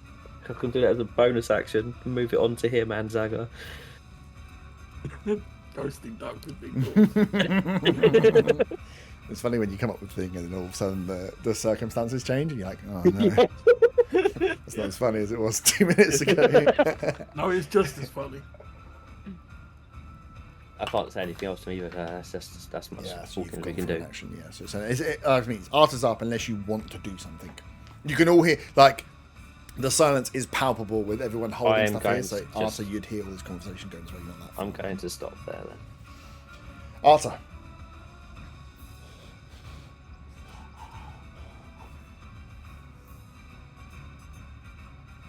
I think you might be muted. I'm thinking. I have two options here. One of them is hilarious, but will probably end in the death of Zaga, which I don't really want. When someone starts that, it's like, oh well. Like the funny one is casting telekinesis, and if they fail a strength saving throw, they get pulled 5 foot away. Trying to pull Zaga's body up him. No, I'm trying to pull the knife away. Ah. And it doesn't look like there's any verbal or any components. I just do it based on what my character sheet says when I look through it just now.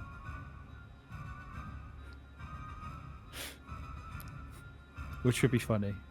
I mean, if you don't take any risks, you don't get any rewards. I'm not close enough to do it as the issue. I need to be within 30 foot, so it would have to be a case. We've on D&D Beyond right now, just doing a new character. And Arthur's not a... not the best of negotiators. Which means he can't really do anything at this point. Mm-hmm.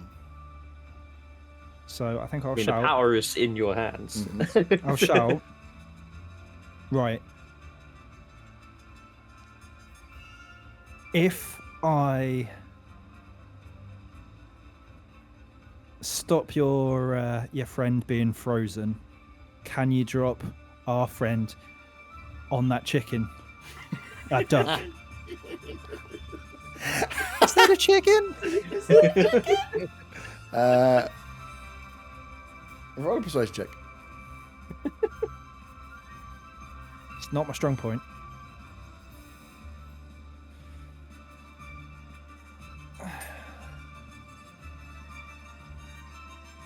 That's a 16. 16. Okay.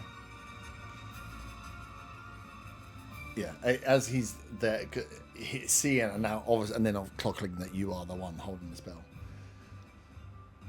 You release Grolka. I throw your little kobold friend here on that chicken. Duck? Chicken. What? The bird. Knight's honor.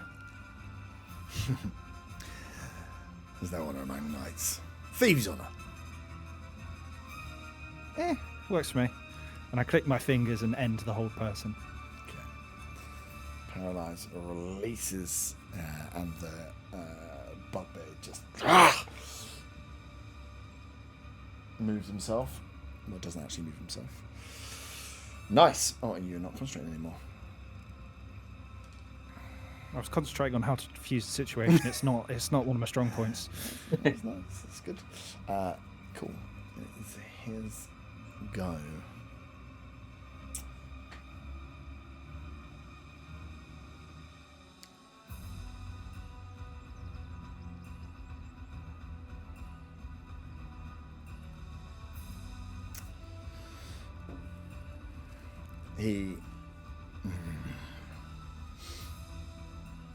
I guess he's not holding his action anymore.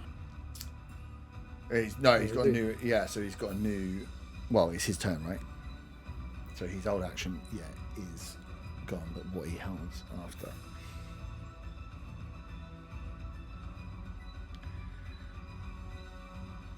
I was trying to decide how much of a dick he wants to be. I really am as well. He really wants to be a dick. Really. I don't really want to be a dick. dick.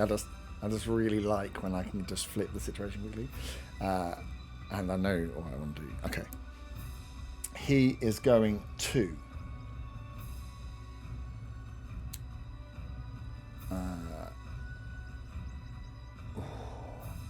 Yeah, I'm not going to be as much as a dick as I could be by going crazy. He's going to step backwards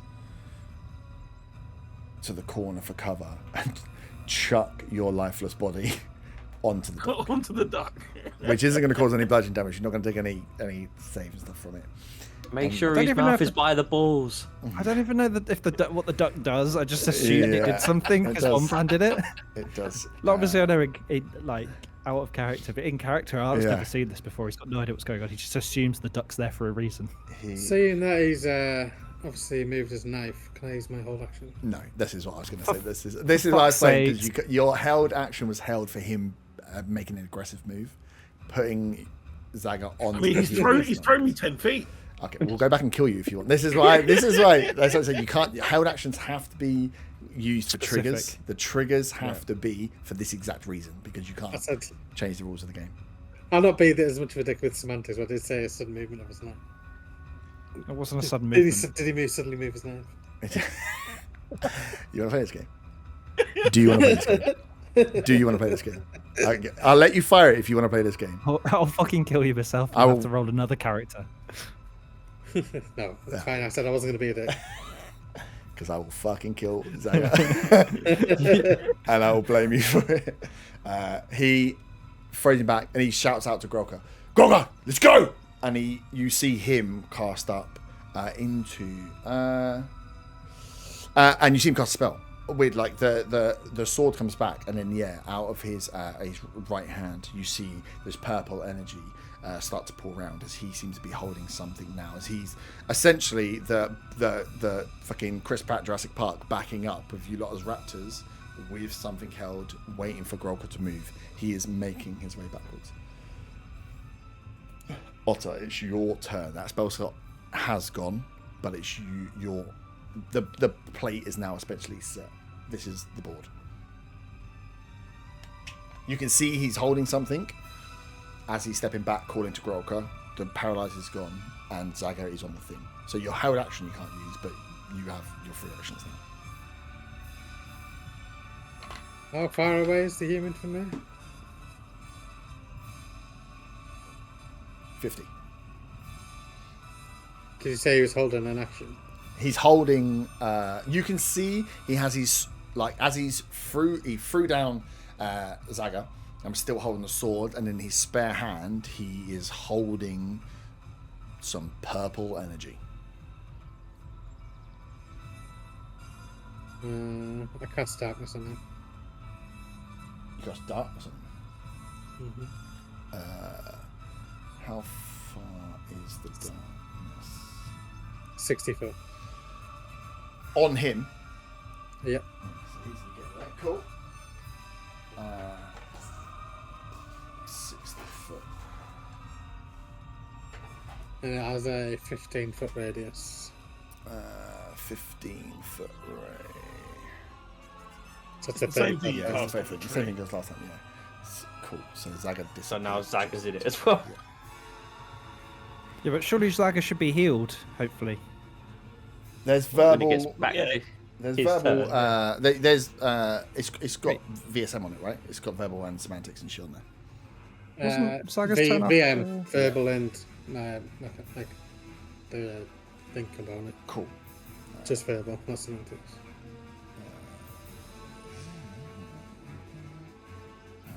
Casting modifier. So he's going to release what he was holding. As you cast it down on him, it's not going to hit. So as you cast darkness, coming towards you, having to go around the bugbear, so fires off now. You see a blast of purple, energy, just fire out across, make sort of a wave through, just dodge past your head, Otter, as the darkness covers and Zaga disappears with thing. That's his held action released. Anything else you do? Can I move 30 feet directly north, please? Yeah. Nice. Zaga, you get 1d6. Yeah. Roll a d6. and you, 1d6. you come to life with a duck's giant balls in your mouth.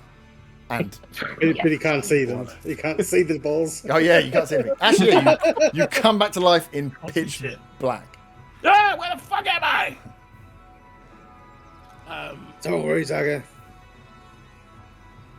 I guess I will. Move towards my voice. Yeah, move Into the bugbear's path. backwards towards not Corian Otter. However many feet that is. Yeah. How far do you want to move? Oh, you'll get up Well, and how many- use half. So I'm pretty much out of movement right there. Yeah, cool. Can't believe you moved into where the bugbear can see you. The spirit's still there. Oh, It gets up to 4 kills. that's what it was. That is really cool, that spirit. It is. The healing spirit's very cool. You can hold concentration. What do I do now? I'm up. Can you touch yourself? Dragon can always touch himself. As a bonus action. I don't have to touch myself anymore. I touch myself. I'm gonna cast Healing Word at level 1 as a bonus action on myself. Mm-hmm.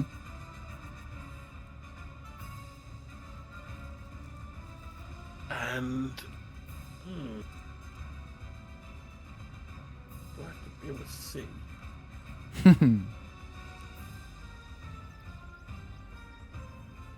If in doubt, cast Dissonant Whispers. Who casts gonna- Distant Whisper? I'm casting Dissonant Whispers on the Bugbear. The bugbear. Oh, can I have a Wisdom saving throw, please?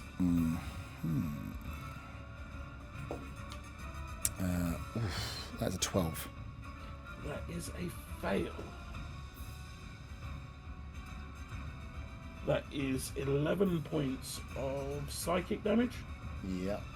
and the Bugbear must use its reaction to run its full movement away from me. Perfect.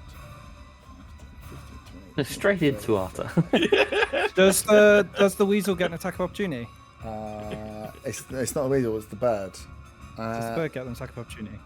Does the bird? I don't think the bird gets an action. I think it has to be casted even. Does it say anything on the bird's card, Kins? Do you know? I don't. I think Also, you holy have shit, to- it's 20 past 11. Yeah, I know. Well, you know, we could have been done. It's Friday tomorrow. It's Yeah, it doesn't get. Yeah, I'm I going thought to you have to stay give with it. You can give it an action to help and stuff, but I don't think it actually lives as a thing. Sweet. That was Zaga. So, up next is the bugbear, who's ran full blast into Arta. Fuck's sakes. Yeah, it's annoying as well. It's going to... It had to drop its rage because it didn't move, so it's going to rage! And going to go for you with the old great axe, I think. Watch you get a crit and I die. Ah, you lucky little fuck. 2 on the first attack. Oh, no, sorry, a 2 on a dice, so it's an 8. So I'm assuming the first one misses. Yeah, that is a miss. And the second one is a 17 on dice. 23. cutting words. Hurts. I'm going to try cutting words. I don't know what your AC is. 16. In that case, I won't try cutting words. Well, assume that you knew what my AC was when Yeah, you should. before. You can give it No, I thought you were 17 and it was going to be borderline.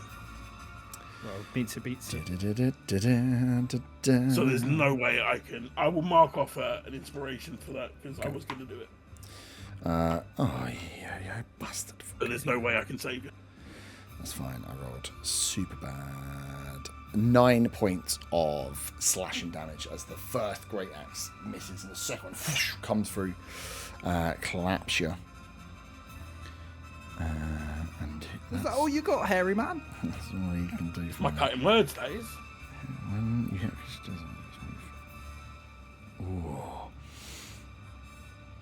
a creature with an attack that deals. You can move up to 5 foot. Stop. Can't move. Yep. Before you do something, I've completely forgotten this is a thing. I'm going to do it. Wrath of the Storm. Oh, How can you forget? That's I like know. It's your favourite thing. I have Hellish Rebuke as well. Dex saving throw, please. Nice. It's pretty sexy. That is a 12. That's a fail. Take 2d8 lightning damage. Nice. Let me roll it quick. Yep. You do need to roll it. 9. 9. No, the number 9. Oh, you have to roll an attack. Or the I damage. just roll 2d8. It's damage. You failed the saving throw, so damage. Yeah, you even if you passed it, you still would have taken damage. It's 9 points of lightning damage. Yeah, okay, that's what I thought it did. Why should I confuse me? I just took 9 off and then you said a million things. Yeah, so I thought I had keep it damage. whatever you did before. Do the thing you did.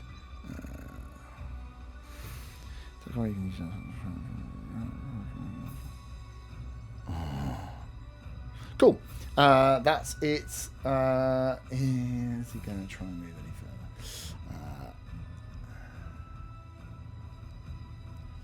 Yeah. He's going to skirt around you. He's going to skirt all the way around you. Fabian. Is he gone? Bugbear.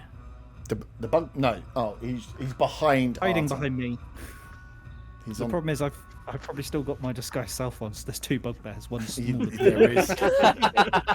No. Good remembering. There's definitely Oh, two. shit, I've bugs only there. just remembered they have no idea who we are. Yeah. Mhm.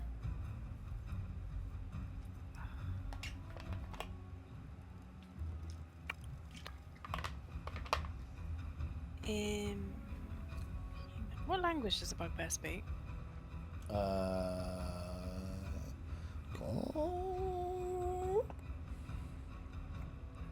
I mean, I'm sure we could assume it speaks common because Yeah. it spoke to us before. Yeah. Oh, I you mean, can London. speak to it. He's London. Oi. What, mate? East London. I'm gonna fuck you up, boy. Or maybe it's from Wembley.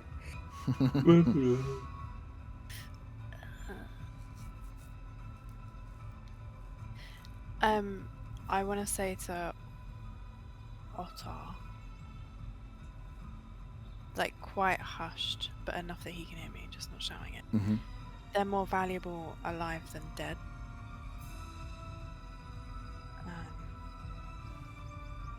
Gotcha. And then move down towards the cart, Yeah. and then I'd like to cast Ensnaring Strike. Mm. Oh, I don't think it's going to be enough. Which is a strength saving throw, please. On the bugbear. On the bugbear, yeah. I think it's going to be enough anyway. He's quite strong. Oh my god, a 10. That dice is going in jail. Well, do you lose? But then it's a 10 to hit. That's a. Oh, on the attack. The attack doesn't hit then. Mm-hmm. Yeah, the attack doesn't hit, but the ensnaring strike does. 'cause it's- Was that given? Grappled? Or... no, it means the next time I hit him, he will be snared. Oh. But I didn't Okay. hit him this But time, you which is didn't hit annoying. him this time. Okay. But that's it. That's all I've got. Von.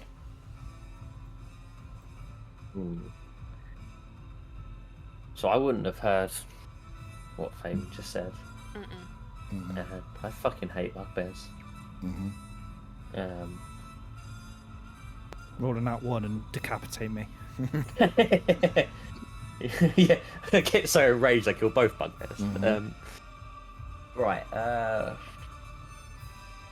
Question is, do I move the healing spirit or do I use my starry form bonus action?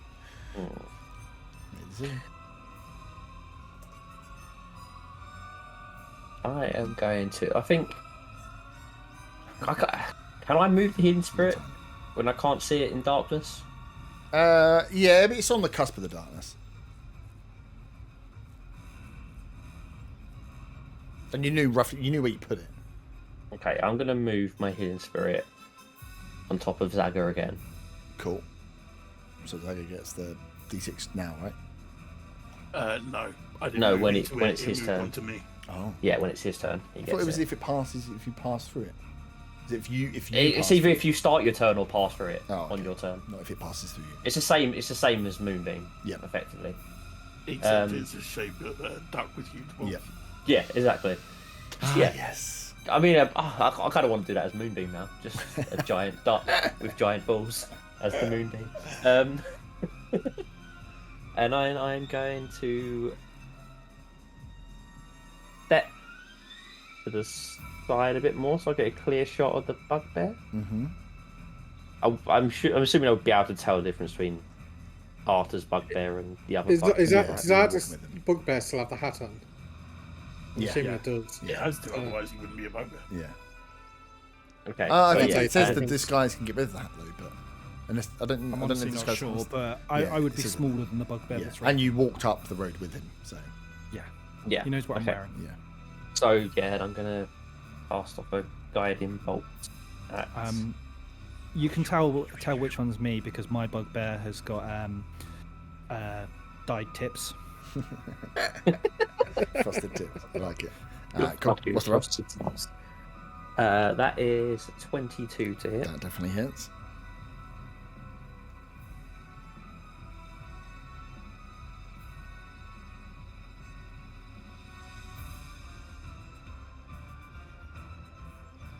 What's your damage? That is 12 points of radiant damage, and the next attack on it has advantage. It is definitely looking weaker. Would Arthur. you say bloodied? Or not? Well over bloodied. Well over bloodied. Arthur, you're up. I'm going to go round the bugbear, Oh, dancing around him again. Do do do do. and I want to go to the one more to the right, Yep. and then I'm going to cast Thunderwave. How's he looking? Did you say? Pretty fucked up. I'll cast it at level. Can I please get a Constitution saving throw? You can indeed. I've changed dice. I'm going to use the purple one. Con. Oh, fuck my life. It's a 9.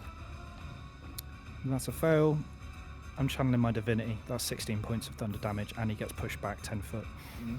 Yeesh, some mesh. He is dead. You fire as he looks up towards where the guiding bolt comes.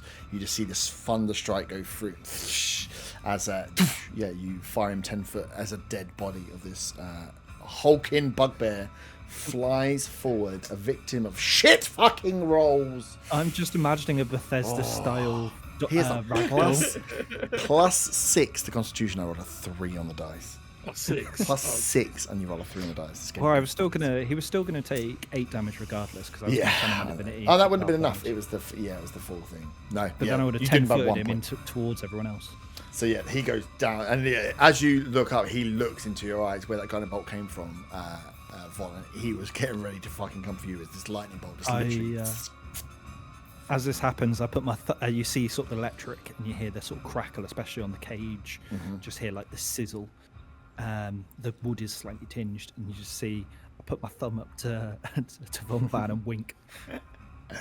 Nice. He goes down. Up next is my boy Eric with a triple fucking dash.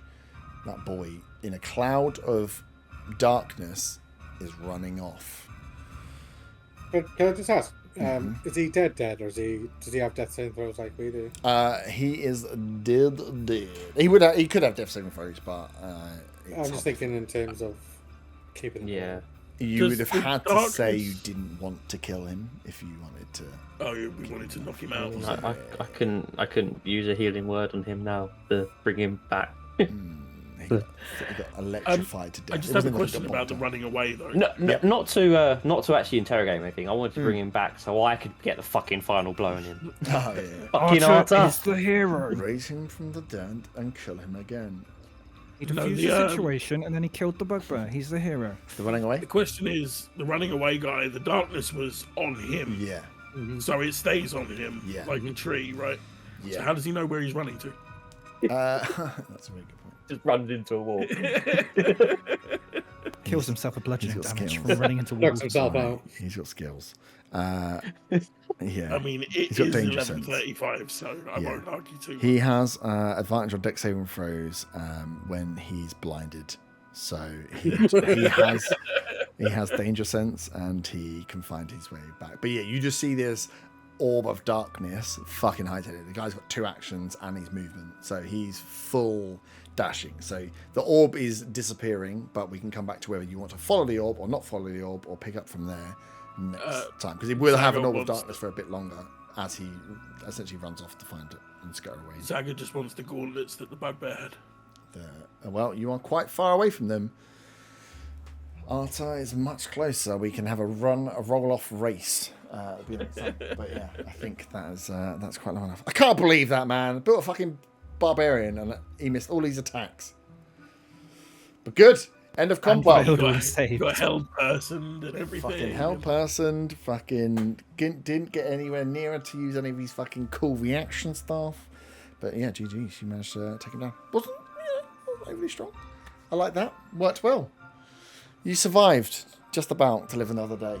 I'm pissed at the mirror images, like the rolls for the mirror images, because I should never have gone down.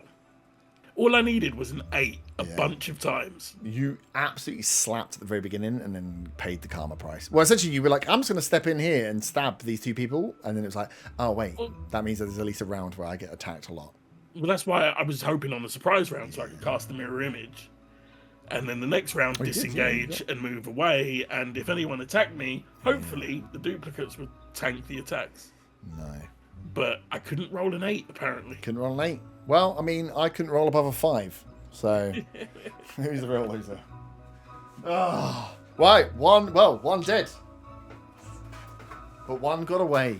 Whatever could that mean? Although, you were all disguised. Well, we're all disguised, yes. It's only Otter that looks like Otter. Yeah. But they fucking hate Otter. Are any of them smart enough to realise the yellow kobold is the same kobold they've seen a bunch of times? It's not exactly the best disguise.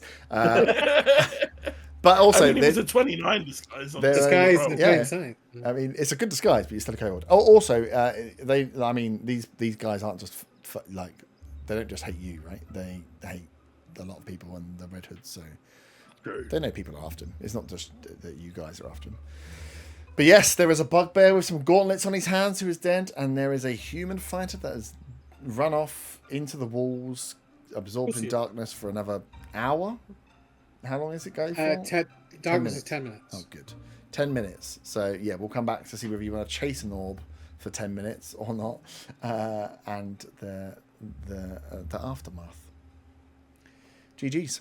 Apologies it ran over, but I thought we'd get to the point. One question before we go. Mm-hmm. Because the fight ended, do I still get my turn on the duck with the balls?